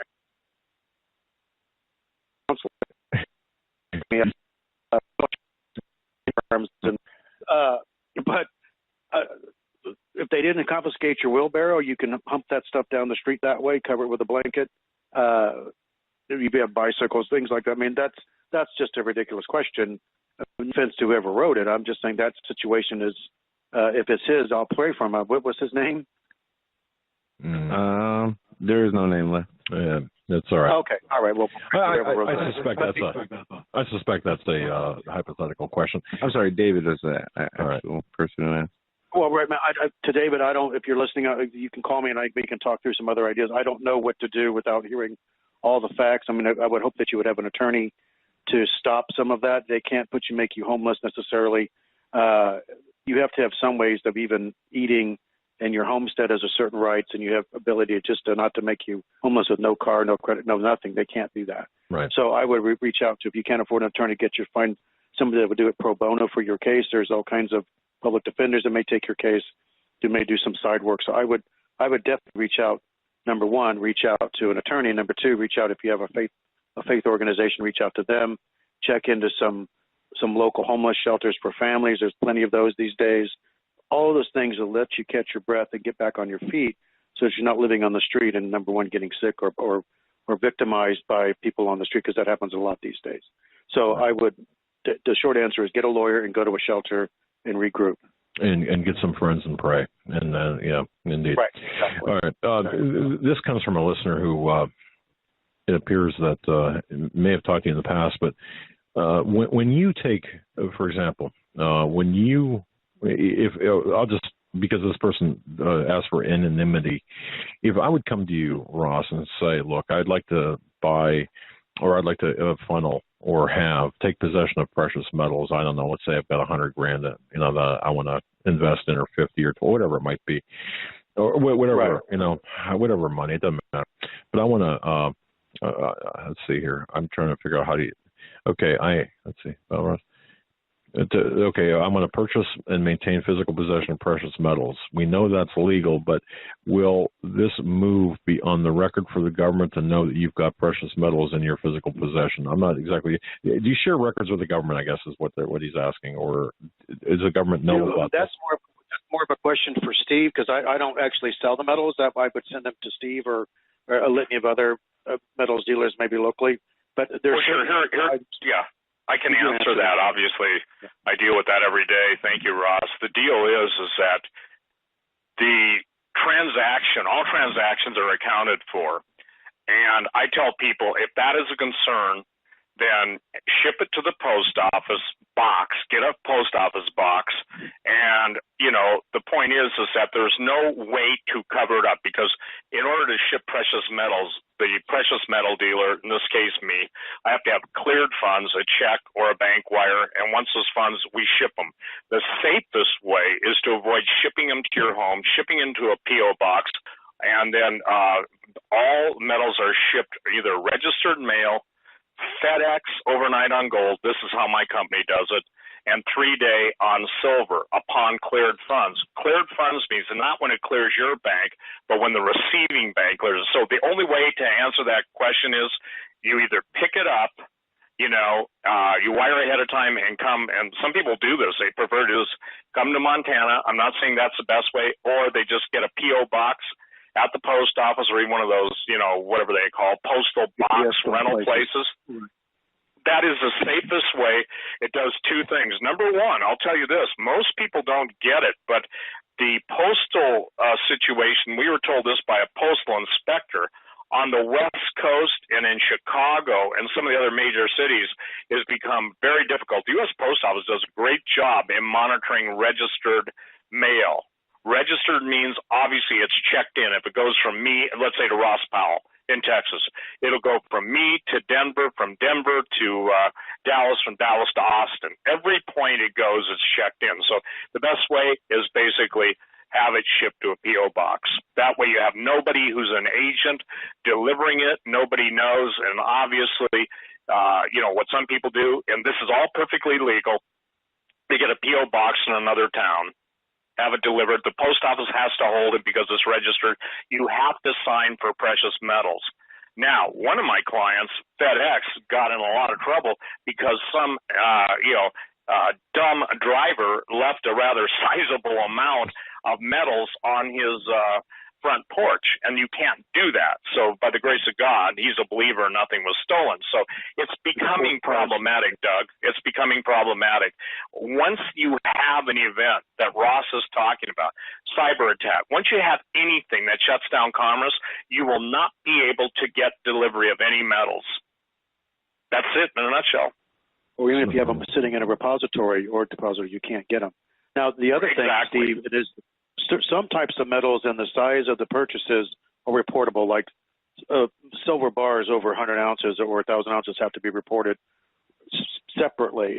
But American Eagles, Canadian maple leaves, different coinages don't have to be reported because they don't have to. But I can tell you from a banking perspective, if you push out wires of $10,000 or greater, any type of transaction over $10,000 is going to get put into the database. So that doesn't mean it has to, Ross. Yeah.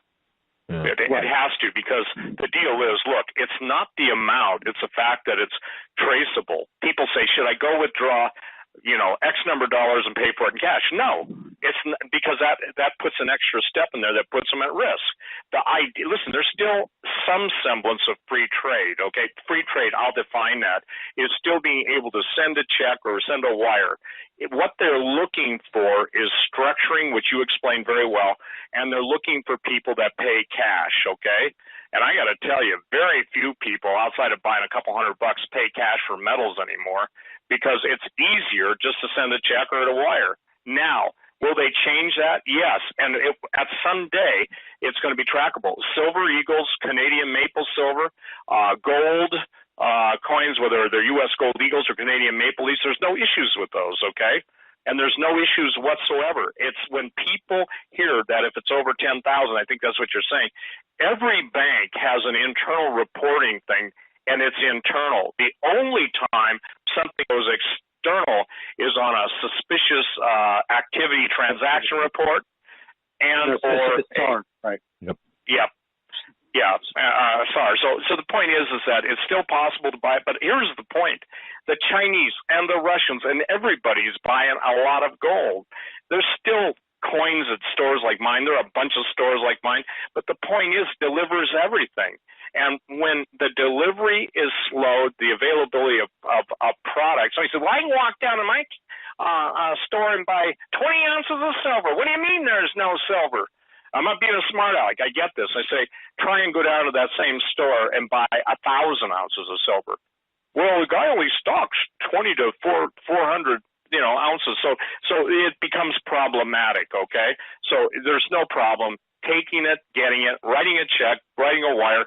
The time will come as stress becomes more and more increasing that the fuel prices will rise because, look, even if gas goes down, the FedEx, UPS, everybody's got to raise their prices. So the thing is that whatever they call it, a transaction tax, a delivery tax, whatever, that's how they're going to stay in business. So I encourage people to move while they can, because that's not a scare tactic. It's not I'm selling fear to sell silver and gold. I got news for you. Tell that to the Russians and Chinese. They'll just shake their head and basically in their own language say, stupid American. That's the only people that talk like that. Steve, let me ask you. I just want to slip in a real quick question, and then I'm going to back out here. So, Steve, is gold or silver, either one, is it becoming harder to get, whether it be silver, gold eagles, or generic? Well, yeah, because if you look at Steve, Rocco that we had on your show, Doug, he posts the amount of gold and silver coins being sold by the mint, and there are more being sold in 1 week than an entire month, and there are no 2016 silver eagles yet. But see, this is what people don't understand. the availability of the blanks that they stamp either a Canadian maple leaf image on or a U.S. silver eagle image on. Obviously, the size is different, but they get blanks, and they put them in their presses, and voila, you've either got a Canadian maple leaf or a U.S. silver eagle. Tougher to get the raw material because as the manipulators have driven down the price of gold and silver, mines are closing, and the availability of a raw product to get refined is becoming more difficult. And at some point, you know, you can't have something that's 1,000 times oversold, meaning there's 1,000 more claims against an ounce than there are ounces to fulfill the order. That has to kick in sometimes. So what the power brokers are doing is they're trying to take all hope away from the American people to have something for retirement, something that they can rely on. And so that's why the mainstream press badmouths gold, badmouths the precious metals, and they're doing everything they can to keep people in the system because Ross just told you, they can take your money if they have any type of event that turns against their earnings and their profitability and their reserve requirements. I can tell you for a fact, if J.P. Morgan Chase or any of the major banks or even any of them can tell you that don't buy gold or silver, I can tell you that they're doing it themselves. There's been numerous cases where they told their customers, don't buy it, it's a bad move, and then in the back end they're buying millions of ounces of themselves. So just whenever you hear advice from some, they're market makers, I'd probably do the opposite thing. Now I just want to answer the second part of her question. Don't worry about the 10,000 threshold and worry about the availability. If you're an honest person, you're not laundering money, you're not running guns, you're not selling bomb parts to terrorists, you're not yelling Allah Akbar in Walmart, then you have nothing to worry about. If they come and check you, it's a simple questionnaire. They ask you what you're doing with it. Can you see it? Boom, there it is. It's over and done. If you're worried about confiscation, I can tell you right now it would take 2 Marine divisions, maybe 1 Marine division, or Expeditionary Division to back up deuce and a halves to every depository in the country, offload all the gold, and take it into Fort Knox, where there's probably plenty of space. So they're not going to have the manpower nor the will to come kicking in your door to find your 20 ounces of gold that's already in the wind. So I wouldn't worry about, people ask me that question all the time, would it be worried about getting confiscated? No. I would worry about your neighbor taking it from you. I'd worry about your some roving band of weirdos taking it from you, but from the government going and kicking your door, taking it, I'm not worried about that. So I wouldn't lose any sleep over any transactions being traced unless you're doing something nefarious and something that's treasonous. I wouldn't worry about it. All right, next up we got kind of I don't know if this is more of a statement from Bill. He says, the Lord is allowing our greed and bitterly bad behavior, abortion as an example, take us to our reward. Starting with a mighty fall from grace in the economic affairs, we will soon be following Canada in their dollars fall from grace with all the trimmings, derivative meltdowns, bank failures, and of course the entire credit market seize up to dwarf the 2008 fiasco. Hunger and death stalk the nation. That from Bill. Yeah, that's a statement. Wow. Maryland. That's more of a statement. Right. Yeah. All right. This is a question for me. I disagree with the statement, but go ahead. This is a question for me, and I've seen economists in the mainstream go both sides on this, that they will see all-time highs in the Dow in 2016 and versus all-time lows. What's your opinion on that, Ross? Oh, I think we're going to see probably a 20 to 30% correction. You want to call it a correction? I think we're heading into a bear market big time. We'll see. And again, recognize that the whole thing is manipulated and it's used by the government to build perception, as we talked about earlier in the show, perception and expectations, just like the Chinese are doing and the Russians doing. All these different governments inject large sums of cash through their market makers. And so you may see it go down. But when you start seeing on CNBC, Yahoo Finance, Fox News, NBC News, they're all talking either recession or they're talking about a market correction of 20 to 30%. I would probably stand to start listening to those voices because we've been talking about that for over 6 to 9 months, I think, Doug, on shows all the way back to May. I think we talked about getting ready for a really terrible 2016. And so if the mainstream media is talking to whose talking points are pretty much laid out for them, and some independent writers that show up on some of these blogs of these mainstream stations are saying all these things, then I would suggest that you believe them. So I may be wrong. I mean, if I knew that stock market it could predict it every day, I would be in a different business altogether. But I would say from all my research and back in the Baltic Dry Index, all of the things that are going on in the world, again, this tapestry we talked about from the beginning of the show, I would say 20 to 30% down year. You may go down 20% and back up, a couple back down again. So it's almost like a stair step downward. I think you'll see by the end of the year you'll be in the, I don't know, the 12, 13, 14 range probably, I'm guessing, because we're in the high 15s today. You may bump up over 16 tomorrow, but I bet you we'll be, by the end of next year, we'll probably be closer to 13 or 12. I don't think it's going to be as bad as 2000. I mean, I think the whole economic situation is going to be worse. I know the stock market is going to tank as bad as it did in 2008. But again, I don't have a crystal ball on that. So. All right. And if I can ask this to Steve, just to clarify, you know, Steve, you and I spoke about this, and there are a couple of emailers have asked this question just for clarification. Steve, I remember, I think it was over the weekend or perhaps even this morning, I'm not even sure, but or last week, I don't know. You and I spoke about the oil prices, and this really is a proxy economic war between the West and Russia, isn't it? Can you expand on that, Steve, just a tad, just a clarification? Well, sure. I mean, obviously, the Russian ruble has fallen to its lowest level in years, and Vladimir Putin understands the way that the United States always got cooperation was pretty much to keep the price of oil, you know, obviously in collusion with the Saudis or Venezuela or Nigeria or wherever there was oil in the world, you know, quite candidly, outside of what Russia and China controlled, we controlled, okay? Or we gave those countries protection and put in puppet dictators or whatever. But right now, I mean, it costs money to run countries. So President Putin, I believe, is going to be proven to be incredibly brilliant, because I think he is that anyway. But when it comes to finances, he is on record as saying the West is trying to starve Russia out, and he won't put up with it.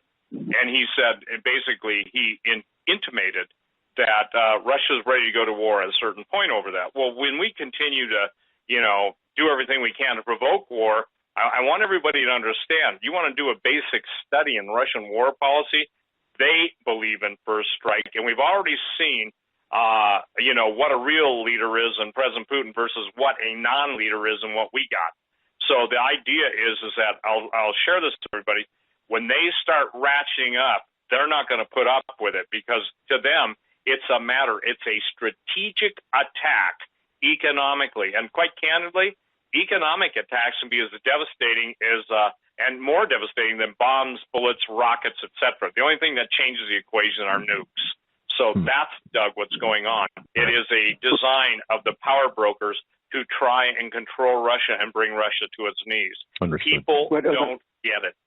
But, and on the other side of that is that the Russians and the Chinese working to destroy the petrodollar and the homogeneity of the American way of life and the American petrodollar and the American ruling with the strength of the dollar. So they're trying to avoid the dollar, telling them not to use dollars anymore. China's using the yuan and the ruble, and they're trading back and forth. In their spheres of influence, the dollar is not being used any longer.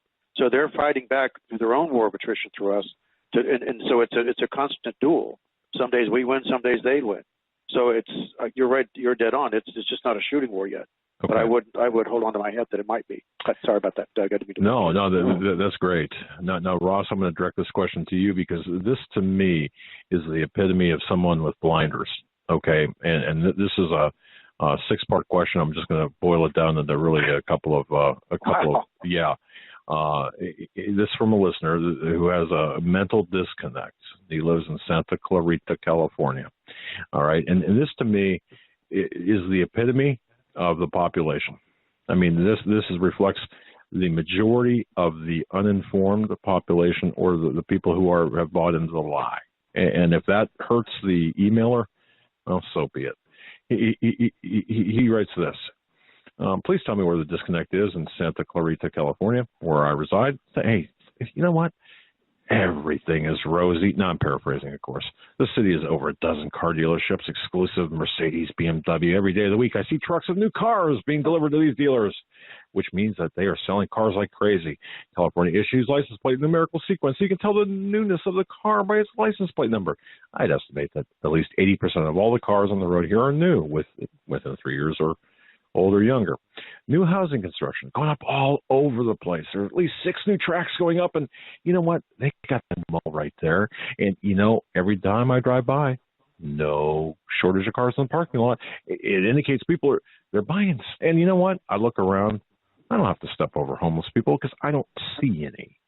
People aren't holding back money. They're, by not eating out. They're eating out. They're eating places that are generally doing well. Pizza delivery cars, they're zipping around left and right, man.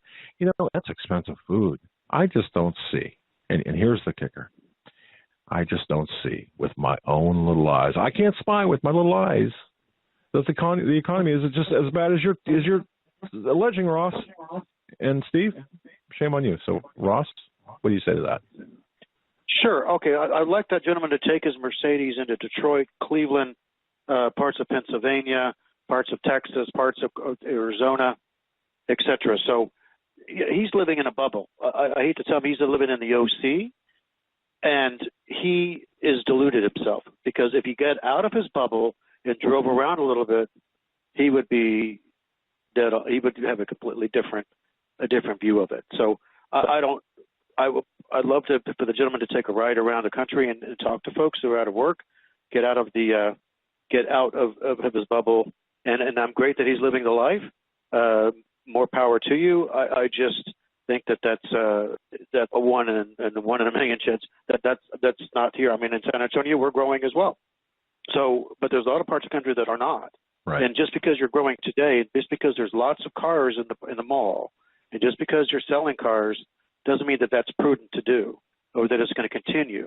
So you can see with your own eyes, but if you can be as wide open eyes. But if you're not listening to all of what's going on in the world, then you might as well just be blind, because you can see whatever you want to see. I could probably go into that same city and show him where the homeless people are if he looked. So you may want to go look at there are shelters there. There's probably food banks there. Step out. I mean, I'm not sure what this part of California it is, but I'm sure there's plenty of people that are working that are not driving Mercedes. Ask all the people inside the stores whose hours were cut during the holidays in the mall. Ask them what their lifestyle is like. So, I mean, I find it personally offensive. His comments were offensive to me. He can call me and we can talk about it. But I found it to be extremely arrogant and disappointing. So I don't know what else to say to that. But he needs to look outside of his bubble. That's all I got to say. Yeah, with the 269 Walmart closings and the other announcements of different chains closings and shutting down, and I mean the writing's on the wall. We can see that things are not all well and good in the world of economics, and now we're so interconnected globally that when we see the Asian markets take a dive, it affects the U.S. markets and vice versa. Yeah. And the trends are if we follow the trends, they are looking bad. So I mean, I would say, hey, Doug, Russ, let me interject this. Number one, he doesn't know how many of those cars are financed. Number two, he doesn't know how many of the mortgages are in default. California, in parts of it, is the shiny veneer, okay? It's like Las Vegas at night with all the neon, and in this case, the Mercedes, the BMWs, whatever, but when the veneer is stripped off, I think this is what you're saying too, Ross, it's just an illusion. Now, also the attitude sucks, okay? Oh, this will probably really set somebody off. Stephen, in fairness, I might have thrown in some two there, okay? I might have read the attitude. Okay, but here's the deal. This is the deal with Christians. I've got mine. I'm okay. ISIS isn't in my backyard yet. I'm sorry, I'm sorry that these people are dying, but the Bible says they're going to be martyrs. I said, well, you better pray that you stand in the place where these people are calling on Jesus before their heads are cut off, that you have the same faith as them. I find it, can I say something? Ross, you nailed it, brother. You nailed it. I encounter that all the time. Do you really think someone with a couple 100 million cares about the people that are in the homeless shelters? Do you really think the people who have mega churches care? Now, I understand there's some token, stuff, but here's the deal. people are going to say, didn't we feed the hungry? Didn't we do this? She's going to say, hey, depart from me. I never knew you. And see, that's why, look at the war in the church, and this is the war that's in the church is also, I would say, carried out in the natural, what things look like. I'll tell you what, remember this, the devil is a master of illusion, and my guess is the majority of those fancy cars are all financed. My guess is I used to spend a lot of time in California, and a friend of mine, Alan, he drove limousines, and he said, Steve, he said, these guys will take $100 bills and put them over a wad of $1 bills and try and be flashy. And he said, but you know what? At the end of the night, they can't even pay their limousine bill. So, and I'm talking places like up in, the higher dollar areas. I'm not talking about, dumpy areas in LA or anything. I'm talking about high dollar places. So things are not as they seem. And I would encourage the gentleman that wrote that to go and buy a little less of a car and go volunteer somewhere and help people out with that extra money. Go help a family meet the mortgage and maybe fix the person that had the other where his house is being foreclosed on. They'd seized his $1,000. Go help that brother. If you're a Christian, go help that brother. Reach out to some others and not worry about what you have. Worry about what you can give to somebody else. Ross, you just made a great point, and too often people are too busy looking at what their neighbor has compared to what they don't, when they should be looking at what their neighbor has to make sure that they have enough. And if people were to cut back on the luxury items, do you really need a Mercedes SUV? When you can go buy a Ford SUV that does the same thing basically for $30,000 less and use that money to feed other people. People don't want to take those personal sacrifices, and until they do, we're going to continue to see ourselves implode the way we are imploding. Well, let me give you statistics. I read it on Sunday in preparation for this show. In 2010, it took 388 billionaires to equal all of the value, all the money owned of the other 3.5 billion people in the world. 388 people had as much money as 3.5 billion. You know what it is this year? 62 people have more money or equal money to 3.5 billion people in the world. Now, if you think that's okay, more power to you. You can talk to God about all that. But personally, I think that's wrong. My wife and I were talking about it. But it's the way we want to be here. What we're doing is help people take control of the money, set themselves free, get out of this trap, and do the right thing. So, anyways, any other questions, Steve? Doug, before I get angry. No, you. Welcome to my world. And again, to the last email, I threw some attitude in there, but you're exactly right, and we are living in a time, and Steve, you said it right on the money. I got mine. Too bad for you, and it's that attitude. And Ross, you said it too. It's that attitude. We need to get our hands dirty out there. We need to help others. And even if you don't believe in prepping, or if you don't believe in whatever, if you think you're going to be out of here for the bad times, then for crying out loud, help others that you think are going to be left behind. I mean, that's the Christian thing to do, isn't it? So bottom line, so we got about 10 minutes left of the show. You guys go ahead and submit your final statements. Ross, go ahead and tell people how to contact you. Sure. You could reach us through survival401k.com. There's some buttons you can push to contact us button, and there's a get started button. So you can reach us there. That'll send an email so somebody will reach you within 24 hours. You can call our number at 844-650-5733, and that'll ring us. And I told this on other shows, and people have felt it. You call, you will talk to me. I promise you will talk to me at least once, if not twice. Sometime I'll turn you over to some others to help you with your paperwork. But you will always talk to me first, at least once. So I promise you that, and I have never failed on that. So I have plenty of customers that will attest to that. Before it's too late, I'm not going to put a big sell on it. If you don't believe it's in the wind, you don't believe what we're talking about, then don't call it. I want to try to convince you. If you feel it in your spirit and it's on our website, you can feel it in your spirit, your friends feel it too, then give us a call. We'll talk to you about it. We'll hear your situation. We'll hear your story. And if you think what we have will fit for you, then we'll proceed. If we don't think it's a good fit for you, then we'll tell you, I'll try to send you somebody who might be able to fit for you, or you may just be out of luck. So if you just give us a call, we'll talk to you about your situation, and we're glad to steer you in the right direction. And I got to just say, you know what, Ross, I've heard from from people. When I say a lot, I mean relative to they love your service, and they're astounded. They're amazed at what you can do for them. Folks, Ross Powell, survival401k.com, survival401k.com. You can regain control of your finances, and in this time, you need to do that. Steve, my brother, drive it home. Well, I think it's a time for seeking the Lord while he may be found.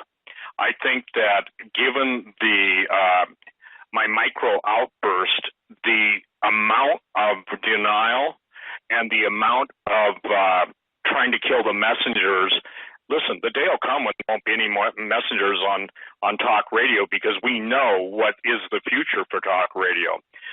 My goal is to get people out of harm's way. Ross's goal is to get people out of harm's way and be able to maintain that which they've acquired in life. Because, see, here's the deal.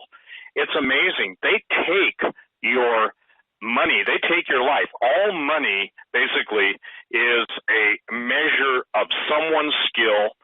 If you inherit it, your grandfather, your parents, somebody had to earn that money. The work ethic generation is gone. And, I want to share something neat. Romy, my friend Romy Zaret, her dad is 91. He's a World War II vet, a B-17 pilot. You know that France just spent a lot of time and effort to run him down to give him the Legion of Honor medal. God bless you, Romy. I was so thrilled that, one of the things we don't appreciate the price these people have made that with their lives. And when she said to her dad, she said, "Dad, you're a hero of mine." He said, "Honey," I'm paraphrasing this, "the heroes didn't come back."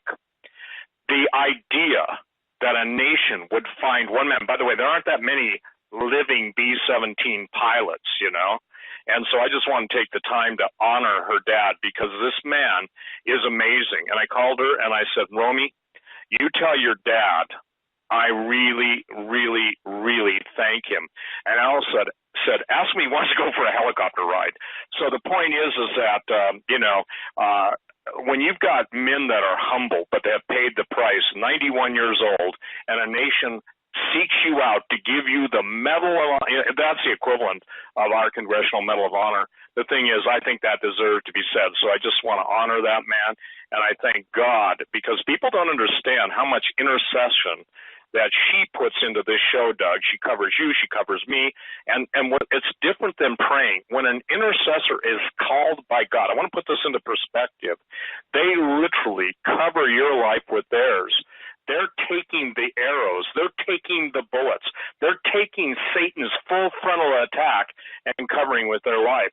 She's the only intercessor I ever knew that had a spray plane fly over her at just a little bit above treetop level on the highway when she was coming to Whitestone. She's the only woman I know as an intercessor who had the boys in the helicopter flying over, filming her at, above treetop level. I think she was out there shaking her fist at them. The point is that this is the kind, and I say this is the kind of attitude we need. It's the same thing. Ladies and gentlemen, there is a war going on for your finances. There is a war going on for your soul. You've got to take this stuff seriously. And for the attitude that Ross so rightly gave the best answer for, someone else's arrogance will not deliver you. To my dreams and visions, I just posted Randy Conway's poem, and I want you to pray over that. I want you to read it, and I want you to think it. Husbands, any man that doesn't provide for his family is worse than an infidel. Any man that says, "I'm going to just burn up my inheritance and my kids can just fend for themselves." I know people like that. And I said, that's a selfish thing. Now, there are trust babies in Montana. Trust babies, somebody has just been left, literally gazillions of dollars, and all they do is get high, get stoned, and go skiing. I know some of them. There are obviously trust babies that don't do that.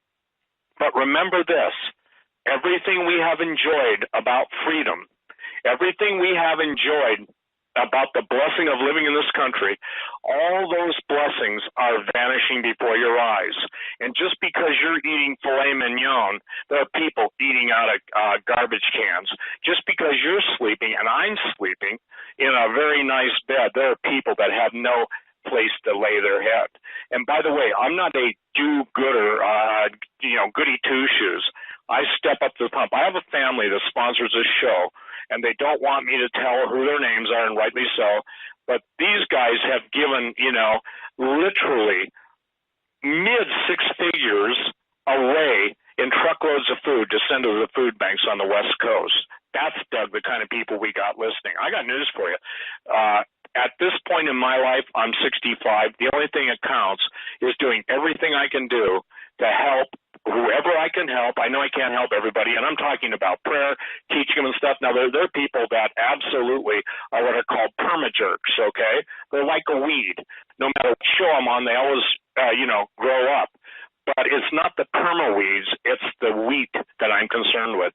There will be a harvest, ladies and gentlemen, and with what measure you sow, that's what you'll reap. Doug, you have sown so graciously to so many people. Unfortunately, some of them have used your platform against you. But by the grace of God, I'm so excited to see, and I believe there is a transformation taking place. And ladies and gentlemen, I can tell you, I have known Ross Powell. He can get you out of financial harm's way. Go to survival401k.com. My website is stevequayle.com. If you want me to call you, if you want me to talk to you, just send me an email, steve777@stevequayle.com. Put in the metals. I'm going to tell everybody this. If you want to buy $1,000 or less of metals, don't. Buy food. Buy food. Buy food. That'll take the critics out.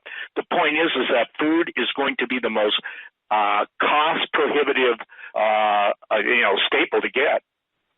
It's going to be impossible to get. So, ladies and gentlemen, my prayers for you, except those of you who have chosen hell as your mouthpiece, is that God will protect you, that God will keep you hidden, that God will grant you dreams and visions in the night, seal your instruction, and that every single person who loves Jesus that has listened to this show all these years will be hidden away in the secret place of the Most High God.